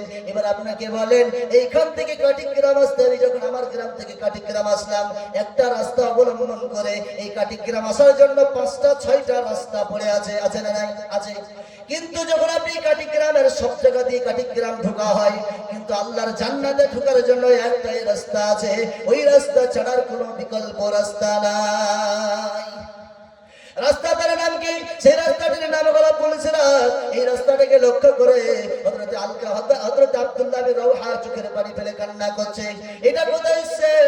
আল্লাহ রাব্বুল আলামিন এই পবিত্র কোরআনের মধ্যে আল্লাহ রাব্বুল আলামিন বলে দিলেন, শুনে রাখো। হযরত আব্দুল্লাহ বিন রাওহা বিবির কোলে মাথা রেখে দিয়ে যখন আল্লাহর নবী সাল্লাল্লাহু আলাইহি সাল্লাম বললেন এই রাস্তায় জান্নাতে যারা যাবে, এই রাস্তা দিয়ে অতিক্রম করার জন্য প্রত্যেকটি মানুষের জন্য যাওয়াটা ফরজ। এমনকি আমি নবী মুহাম্মদুর রাসূলুল্লাহ আমাকেও যেতে হবে, কিন্তু যারা নেককার হবে পলক মারা মাত্র তাদের পার করে দেওয়া হবে, আর যারা বেঈমান হবে ওই জায়গায় কেটে পড়বে। আব্দুল্লাহ বিন রাওহা বিবির কোলে মাথা রেখে দিয়েছে, বিবির কোলে মাথা রেখে দিয়ে বলছে, চোখের পানি ঝরঝর ঝরঝর করে পড়ে যায়। তার বিবি বলছে, স্বামী গো, কেন আপনি কান্না করছেন? কে কষ্ট দিয়েছে আপনাকে? কে দুঃখ দিয়েছে আপনাকে? বলেন, কেন চোখের পানি ফেলে কান্না করছেন? স্বামী তার কিছু বলে না, শুধু একটাই বাক্য পেশ করে যায়, বিসমিল্লাহির রহমানির রহিম, ওয়া ইন মিনকুম ইল্লা ওয়ারিদুহা কানা আলা রাব্বিকা হাতমান মাকদিয়া। এই বাক্যটা শুধু পেশ করে যায়, কোরআনের আয়াতটা পড়ে যায়। বিবির কোলে স্বামী মাথা রেখে দিয়ে ঝরঝর ঝরঝর করে চোখের পানি ফেলে কান্না করছে। বিবি তার বারবার জিজ্ঞাসা করছে, ও আমার প্রাণের স্বামী গো, কি হয়েছে? আপনি বলেন কেন কান্না করছেন? কান্না করতে করতে দাড়ি মোবারকটা ভিজে গেল। বিবি তার না দেখতে পেরে বিবিও কাঁদতে আরম্ভ করলো। স্বামী তারা জিজ্ঞাসা করছে, আমার বিবি রে, তুমি কেন কান্না করছো বলো? বলে, আপনার চোখের পানি আমি আর থামাতে পারলাম না, চোখের পানি আমি থামাতে পারলাম না। আপনি কান্না করছেন তাই আমি কান্না করছি। বলে, তুমি কেন জানো কিসের জন্য কান্না করে? স্বামী তার চোখের পানি ফেলে ঝরঝর করে আপনাদেরকে বলছি কি বাপজিরা আমার, চোখের ভুরুগুলো সব কাঁদতে কাঁদতে ফুলে গেল, দাড়ি মোবারকটা ভিজে গেল, পাঞ্জাবিটা ভিজে গেল। বিবির কোলে মাথা রেখে দিয়ে বলছে, একটাই বাক্য শুধু পেশ করে যায়, ওয়া ইন মিনকুম ইল্লা ওয়ারিদুহা কানা আলা রাব্বিকা হাতমান মাকদিয়া। বিবির কোলে মাথা রেখে দিয়ে স্বামী তার আব্দুল্লাহ বিন রাওহা তিনি বলছেন, ও আমার বিবি রে, আমার আল্লাহ বলছেন এই রাস্তাটা অতিক্রম করার জন্য সবারই জন্য ফরজ করে দেওয়া হয়েছে। আমি আব্দুল্লাহ বিন রাওহা ওই দিন যদি আমার নসিবটা হয়, যদি রাস্তার মধ্যে হয়ে যায়, যদি কেটে যাই, আমি আব্দুল্লাহ বিন রাওহা যদি জাহান্নামে পড়ে যাই রে বিবি, আর ওই নসিবটা যদি আমার হয়ে যায়, আমি আব্দুল্লাহ বিন রাওহা সেই দিন সহ্য করতে পারবো না। ওই ভয়ের কারণে আমি কাঁদছি, আমার নসিবটা যেন ওই দিন না হয়। সবাই চোখের পানি ফেলে কান্না করছে। প্রত্যেকটা মানুষকে যেতে হবে ওই রাস্তায়। মা বোন, আপনাদেরকে করজে নিবেদন করে বলছি, যে গুনাহটি নিয়ে আপনারা বসে আছেন, ওই গুনাহটি থেকে বেরিয়ে আসুন, ওখান থেকে বেঁচে আসুন। যে জেনা, ব্যভিচার, গীবত, চুগলি চলছে, এগুলো থেকে আপনারা বেঁচে আসুন। কার জন্য এত মেহনত করছেন? কার জন্য এত ভালোবাসা? স্বামীর জন্য যদি ভালো রান্না করতে না পারেন, স্বামী আপনাকে সকাল থেকে দুপুর পর্যন্ত মারধর করবে, দুনিয়ার মহাব্বত করবে, যতক্ষণ পর্যন্ত আপনার সঙ্গে সবকিছু সম্পর্ক ভালো এবং আপনি দিতে পারবেন, ততক্ষণ পর্যন্ত আপনার সাথে সম্পর্ক ভালো রাখবে। ছেলের জন্য বলছে, এই ছেলে আপনার জন্য ভালোবাসে না, এ আপনাকে মহাব্বত করে না। আর মায়েদেরকে বলছি, বোনেদেরকে বলছি, ও বোন, তোমাকে তোমার বাপ, তোমার মা ভালোবাসে না। ভালোবাসে তখনই বুঝবা যদি তোমাকে গুনাহের দিকে ধাবিত না করে। আমার মেয়েটা ধেই ধেই করে চলে যায়, বিভিন্ন রকম গুনাহতে জড়িত হয়, আর আমার মা এবং বাপ সবাই আমরা একদম সুন্দরভাবে মেয়েটা গুনাহ করে যাচ্ছে, আর আমরা হাসি দিয়ে তালি দিয়ে মেয়েটাকে উৎসাহিত করছি। বোন, তুমি ভাববা এই মাগুলো তোমার শত্রু, এই বাপগুলো তোমার শত্রু, এই বড় ভাই তোমার শত্রু। এই কালকে কয় তারিখ ছিল? 14 মৃত, হ্যাঁ, কালকে 14 ফেব্রুয়ারি ছিল। কি ছিল গো? আপনাদের মনে আছে কি দেখি?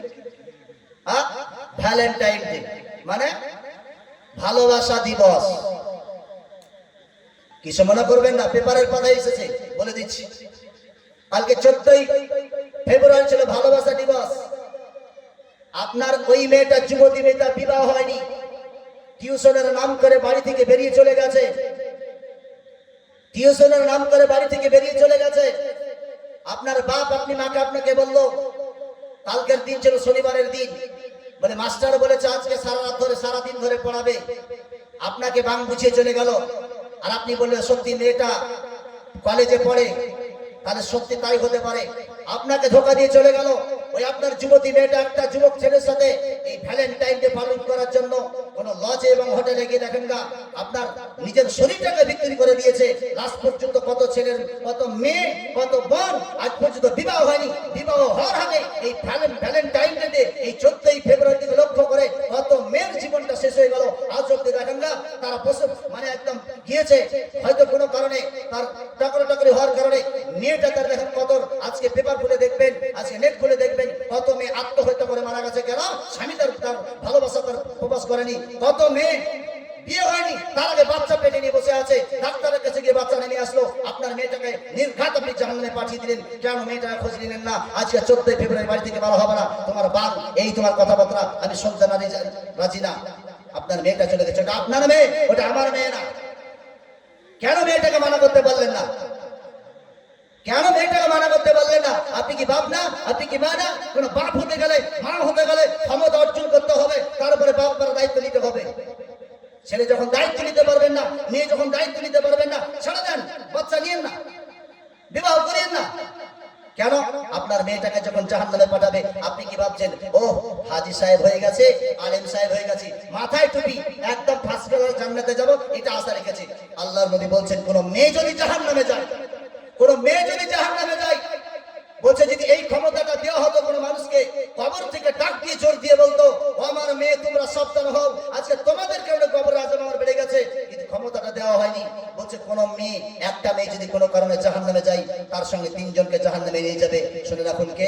আলেম হয়েছেন, হাফেজ হয়েছেন, মাওলানা হয়েছেন, হাজী সাহেব হয়েছেন, গ্রামের সব থেকে দামি লোক হয়েছেন, মেয়েটা নগ্ন অবস্থায় চলে, যত গুনাহ করেছে আপনার খাতায় চলে গেছে। মেয়েটা যদি জাহান্নামে যায়, একাই যাবে না, আপনাকে সঙ্গে করে নিয়ে যাবে। আল্লাহর নবী বলছে মা যাবে, বাপ যাবে, বড় ভাই যাবে। কেন? এদের দায়িত্ব ছিল পালন করেনি, এদের দায়িত্ব ছিল পালন করেনি। একটা শায়রি বলে দিই, কোন দেশের এই মেয়ে তুমি, কেমন তোমার বাপ, ফেসবুকেতে ছবি ছেড়ে করছো কেন পাপ মেয়ে, ফেসবুকেতে ছবি ছেড়ে করছো কেন পাপ। কোন দেশের এই মেয়ে তুমি, কেমন তোমার বাপ, ফেসবুকেতে ছবি ছেড়ে করছো কেন পাপ মেয়ে, ফেসবুকেতে ছবি ছেড়ে করছো কেন পাপ। ছেলে মেয়েদের পাশে পাশে শিক্ষা দেয় না ভাই, মা বাবাকে কেমন লাগে ফেসবুকে জিগায়। ছেলে মেয়েদের পাশে পাশে শিক্ষা দেয় না ভাই, আর মা বাবাকে কেমন লাগে ফেসবুকে জিগায়। আরে লজ্জা শরম হয় না কেন,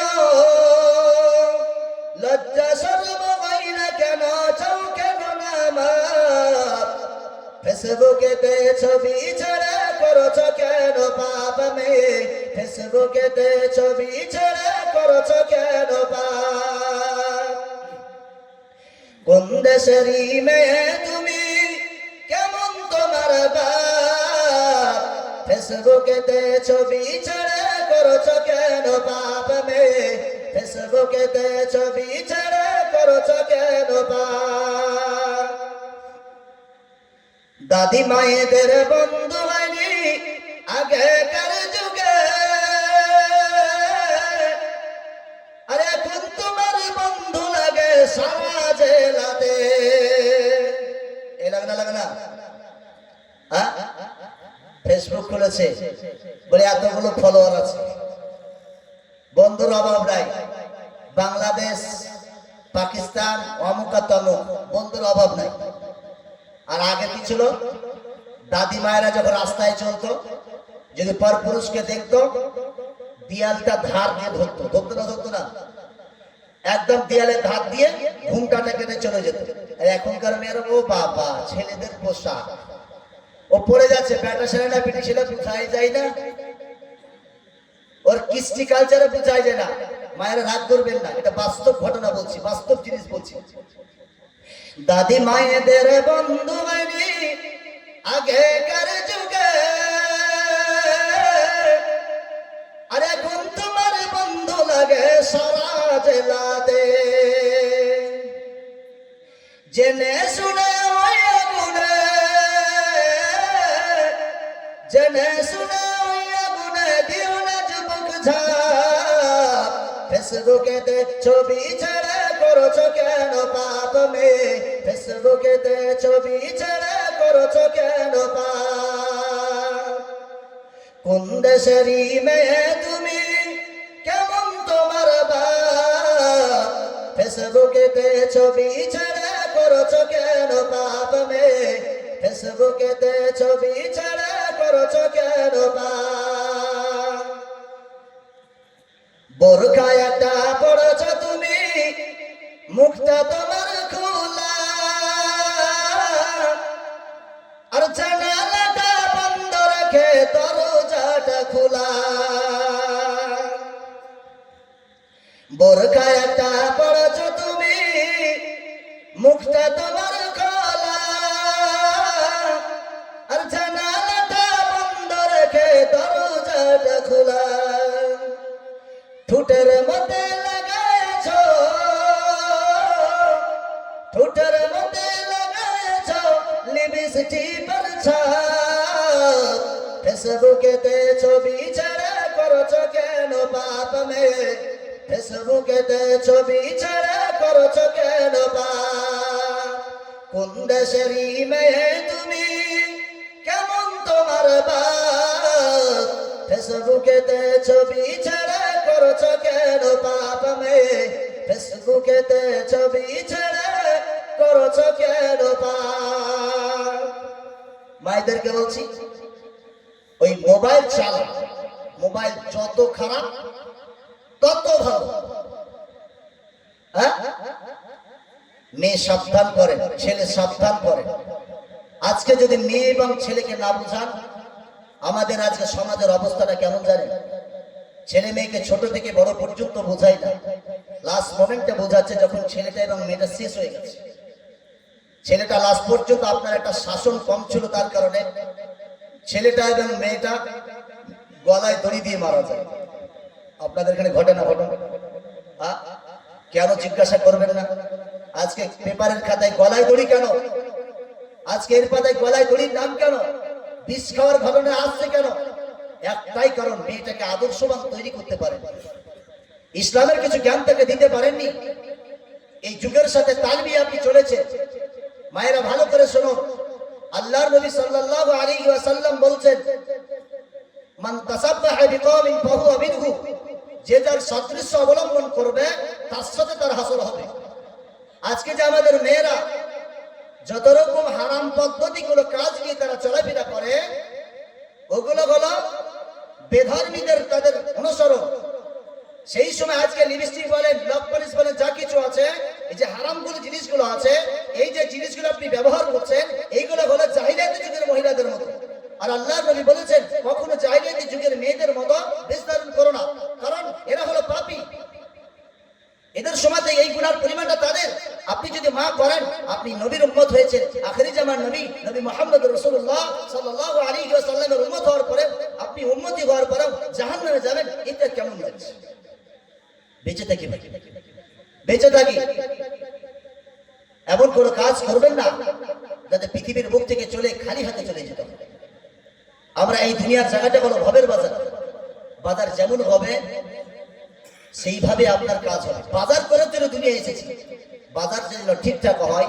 আপনি যখন বাজারে যান, ব্যাগ আর টাকা যেতে নিয়ে যেতে ভুলে যান, বাজার যেমন হয় না, এই ভাবের বাজারে আমল এবং ইমান যদি না বানিয়ে নিয়ে যেতে পারেন, আখিরাতের ময়দানে কোনো লাভ হবে না, কোনো লাভ হবে না। কেউ আপনাকে বাঁচাবে না, কেউ আপনাকে রক্ষা করবে না। ভাই বলেন, বোন বলেন, মেয়ে বলেন, স্ত্রী বলেন, স্বজন বলেন, কেউ আপনাকে বাঁচাবে না। কার উপরে নির্ভর করছে? আল্লাহ নিজেই বলে দিয়েছে, যখন একটা ডাক দেওয়া হবে, ফাইদা জাতিস সাখ, এই সাখ শব্দটি বলা হয় কি জাহান্নামের একটা সব থেকে বিকট একটা আওয়াজ বেরিয়ে আসবে, শক্তিশালী প্রবল একটা শক্তিশালী আওয়াজ বেরিয়ে আসবে। এর দুটো জিনিসের তফসির করা হয়েছে কি দুই পন্থার মানুষেরা দৌড়াদৌড়ি করবে, ইমানদাররা না, বেঈমানরা দৌড়াদৌড়ি করবে। এক পন্থার কাফের বেঈমানরা তাদের সব গুনাহ করার কারণে, গুনাহ নেকি বলে কিছু নাই, তাই জন্য দৌড়াদৌড়ি করবে। আর আরেক পন্থার মানুষেরা গুনাহ কিছু নেকি করেছে কিন্তু কিছু নেকির কমের কারণে দৌড়াদৌড়ি করবে।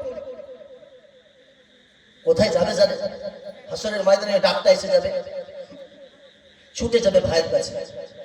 ইয়াউমা ইয়াফিরুল মারউ মিন আখিহি, ভাইকে বলবে, ভাই তুমি তো আমার বড় ভাই ছিলে, দুনিয়ার বুকে কিছু কম রাখোনি, আজকে আমার টাকা পয়সা সবকিছু দিয়েছিলে, আজকে একটা নেকির জন্য আমি যেতে পারছি না, আমাকে বাঁচাও।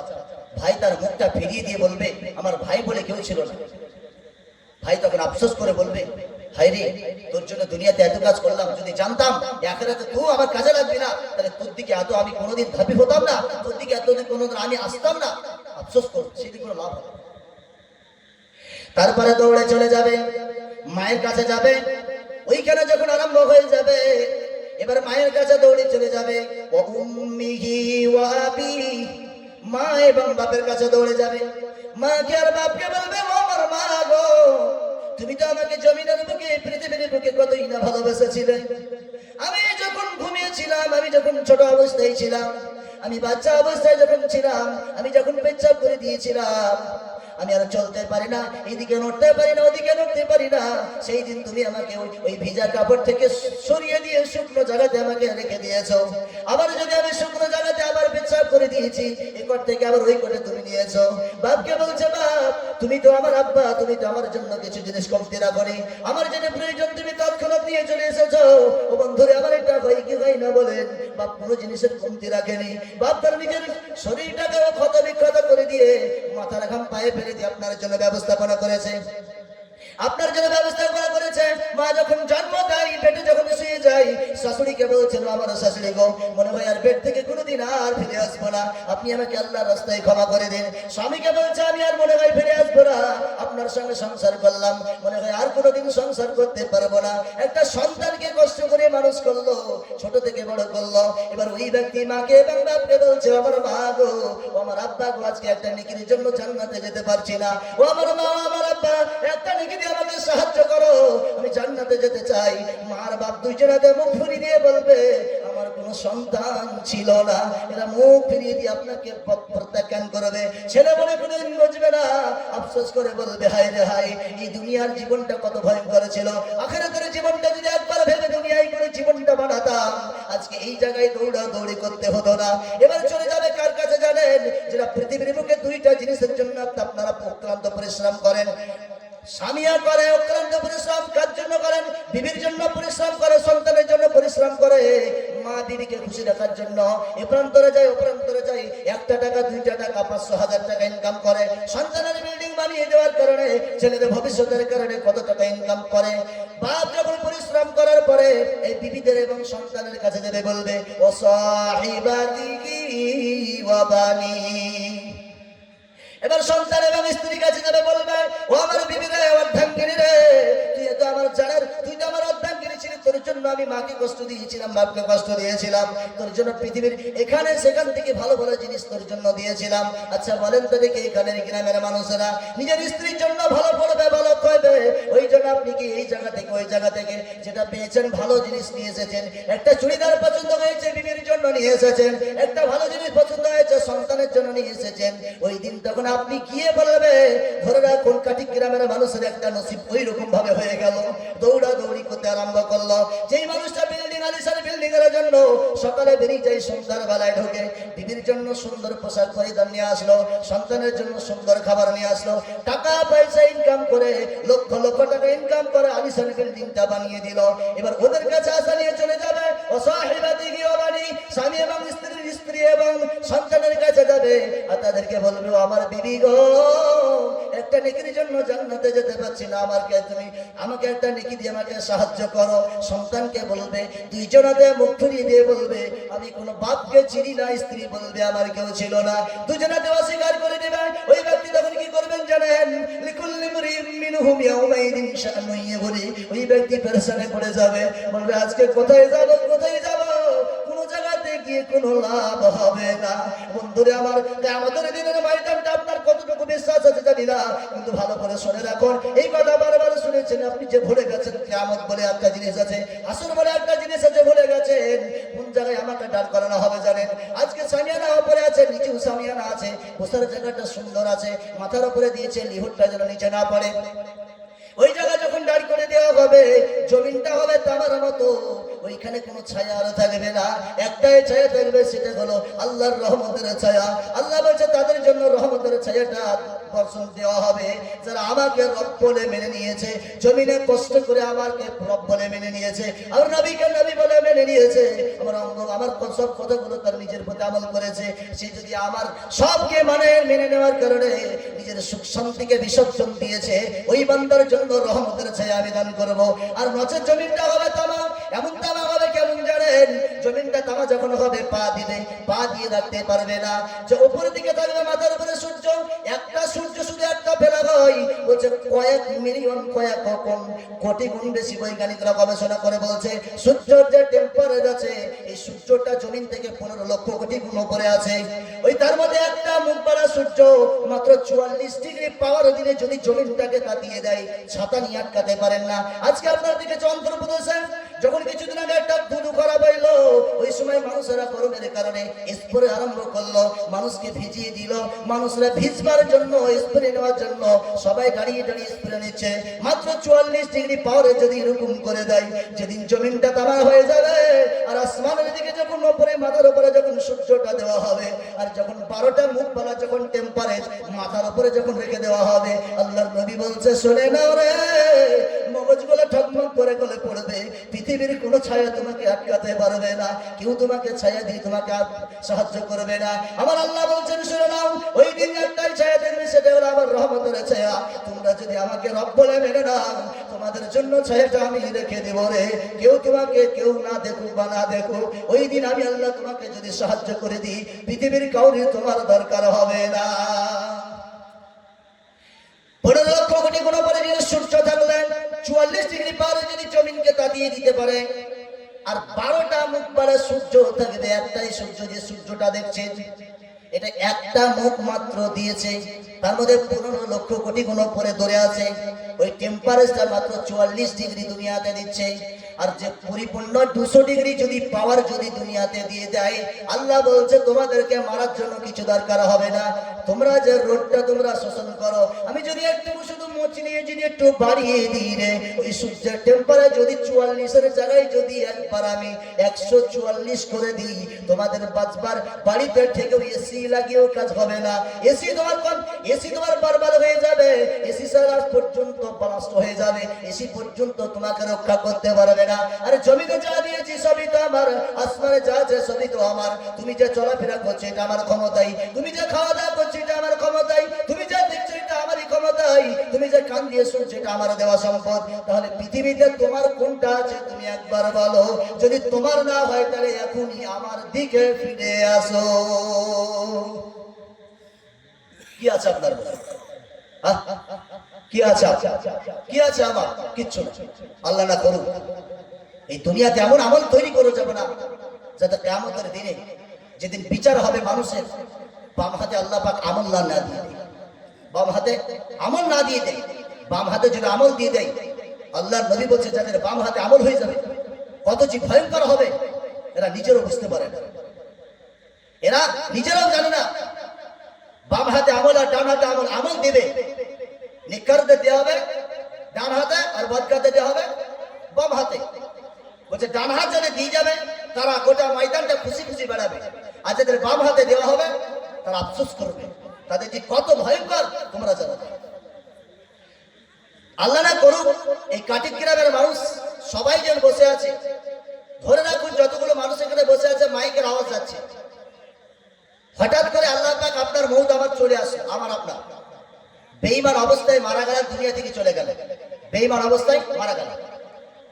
এবার আল্লাহ পাক বেঈমান অবস্থায় যদি আমরা মারা যাই, ঈমান না বানাতে পারি, আমাদেরকে ওখানে আমলটা যেটা দিবে, যেটা সার্টিফিকেট দিবে, সেটা কোন হাতে দিবে বলে? ডান হাতে না বাম হাতে? নিশ্চয়ই বাম হাতে দেবে, ডান হাতে দিবে না।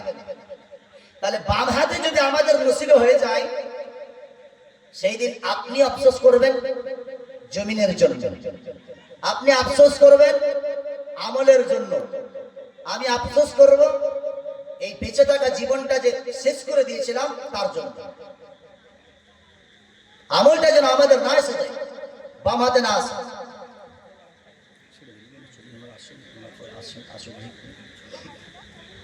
তো বাম হাতে আমল যাতে আমাদের নসিবে না হয়, আমরা সবসময় এটা মাথায় রাখি। বাম হাতে আমল যদি আমাদের এসে যায়, কি কি ভয়ঙ্কর হবে সেদিন, আফসোস হবে, প্রচুর আফসোস। তাদেরকে ভয়ঙ্কর ভয়ঙ্কর দৃশ্য দেওয়া হবে, ভয়ঙ্কর দৃশ্য হবে।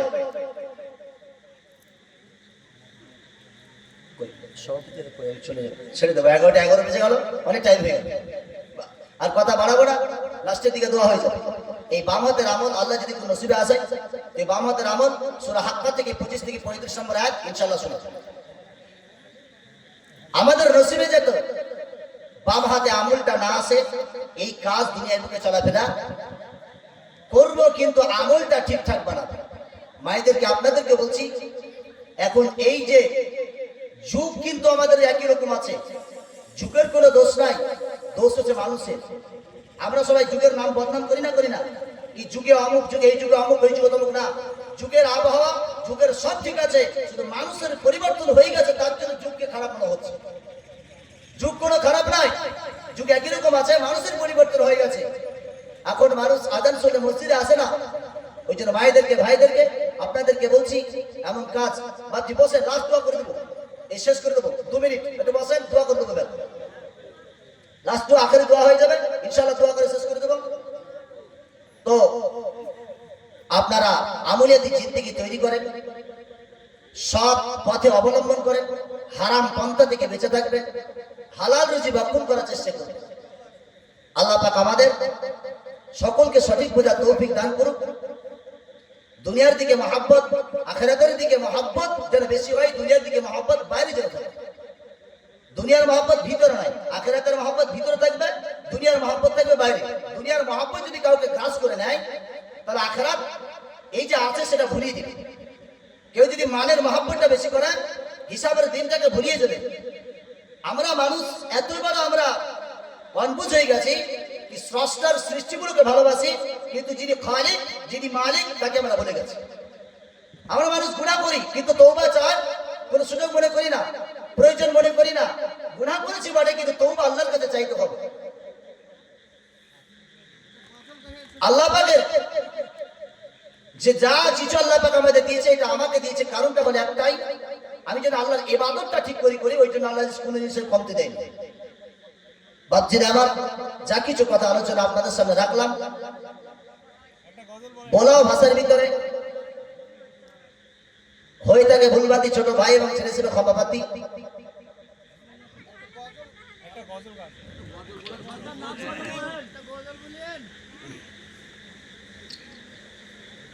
রঙিন এই পৃথিবী ছাড়িতে হইবে, রঙিন এই পৃথিবী ছাড়িতে হইবে,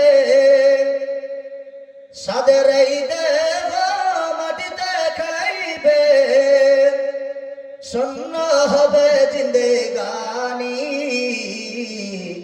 কার লাগিয়া এত মায়া, এত চোখের পানি রে মন, কার লাগিয়া এত মায়া, এত চোখের পানি। রঙিন এই পৃথিবী ছাড়িতে হইবে, সাদের এই দেহ মাটিতে খাইবে, শূন্য হবে জিন্দেগানি, কার লাগিয়া এত মায়া, এত চোখের পানি রে মন কার লাগিয়া এত মায়া এত চোখের পানি সন্ধ্যা হলে ডুবিবে বেলা সঙ্গ হবে ভবেরি মেলা সন্ধ্যা হলে ডুবিবে বেলা সঙ্গ হবে ভবেরি মেলা কেউ বা দেবে আখেরি গোসল কেউ বা দেবে আখেরি গোসল কেউ বা আনবে আতর দানি কার লাগিয়া এত মায়া এত চোখের পানি রে মন কার লাগিয়া এত মায়া এত চোখের পানি এত সাধের বাসা তোমার নিমেষেতে হবে যে চুরমার এত সাধের বাসা তোমার নিমেষেতে হবে যে চুরমার কেউ বা ডাকবে মামা করে কেউ বা ডাকবে মামা করে সাড়া তো দেবে না জননী কার লাগিয়া এত মায়া এত চোখের পানি রে মন কার লাগিয়া এত মায়া এত চোখের পানি রঙিন এই পৃথিবী ছাড়তে হইবে সাদের এই দেহ মাটিতে খাইবে শূন্য হবে জিন্দেগানি কার লাগিয়া এত মায়া এত চোখের পানি রে মন কার লাগিয়া এত মায়া এত চোখের পানি কোরআন এবং হাদিসের কথা বলতে গিয়ে যদি হয়ে থাকে ভুলভ্রান্তি ভাষাগন্ত হিসাবে যদি কোনো হয়ে থাকে ভুলভ্রান্তি ছোট ভাই এবং ছেলে ছেলেকে ক্ষমা প্রার্থী ওয়াখির দাওয়ানা আলহামদুলিল্লাহি রাব্বিল আলামিন সালাম সালাম সালাম হাজারো সালাম এবার আমি বিদায় নিলাম সালাম সালাম সালাম হাজারো সালাম এবার আমি বিদায় নিলাম যেতে মন চায় না বন্ধু যেতে মন চায় না বন্ধু বাজে বিদায় বাসি হায়াত বাকি মুলাকাত বাকি বন্ধু এবার আসি সালাম সালাম সালাম হাজারো সালাম এবার আমি বিদায় নিলাম এবার দর্শন করেন اللهم صل على محمد وعلى آل محمد كما صليت على إبراهيم وعلى آل إبراهيم إنك حميد مجيد اللهم بارك على محمد وعلى آل محمد كما باركت على إبراهيم وعلى آل إبراهيم إنك حميد مجيد دعاء اللهم من اللهم صل على محمد النبي الأمي وعلى آله وسلم تسليما اللهم أنت السلام ومنك السلام تبارك يا ذا الجلال والإكرام اللهم اغفر لي عذاب القبر إنك أنت الغفور الرحيم اللهم أعني على ذكرك وشكرك وحسن عبادتك ربنا آتنا في الدنيا حسنة وفي الآخرة حسنة وقنا عذاب النار يلا من গুনাহগার কাতাগার শিয়াকের বাদকে তোমার দরবারে গুনার বদলে মাত করেছি রাত্রে অন্ধকারে দিনে রোজারাই প্রকাশ্যে গোপনে জাহিরি বাদিনী নফসের গোলামিতে শয়তানের ওয়াসওয়াসায় পড়ে সগীরা কবিরা জমিনের উপরে আসমানের নিচে ওগো আল্লাহ যা কিছু গুনাহ করেছে আল্লাহ তুমি আমার জীবনের গুনাহ খাতাকে আল্লাহ ক্ষমা করে দাও ইয়া আল্লাহ আমি যে গুনাহ করেছি রাত্রে বেলায় করেছি দিনের বেলায় করেছি ওই গুনার ব্যাপারে পৃথিবীর মানুষ কেউ জানলো না পৃথিবীর মানুষ কেউ জানে না ওই গুনার ব্যাপারে আল্লাহ তুমি একমাত্র জানো আল্লাহ গো মাবুদ গো তুমি আমার ওই গুনাহটা জীবনের গুনাহকে আল্লাহ গোপনে গুনাহটাকে আল্লাহ তুমি আমার ক্ষমা করে দাও এই গভীর রজনীতে তোমার কাছে হাত তুলেছি আল্লাহ আমরা তো অনেক গুনাহ করেছি পাপ করেছি আল্লাহ নাফরমানি করেছি আল্লাহ তুমি তোমার আমার কোনোদিন রিজিক বন্ধ করে দাওনি। ওগো আমার রব, এই গুনাহগার এই রাত্রি বেলাতে, রাত্রি 11:30 প্রায় বেজে গেল, এই সময় তোমার কাছে হাত তুলেছি মাবুদ গো, আমাদের জীবনের গুনাহ খাতাকে মাফ করে দিয়ে আমাদের দোয়াগুলোকে আল্লাহ তুমি কবুল করে নাও। এ আল্লাহ, সেই সকাল থেকে নিয়ে যত রকম ব্যবস্থাপনা করা হয়েছে, মাহফিলের জন্য ব্যবস্থাপনা করা হয়েছে, তোমার ভাইয়ের কথা, জাহান্নামের কথা আলোচনা হয়েছে, বিভিন্ন রকম ব্যবস্থাপনা করা হয়েছে।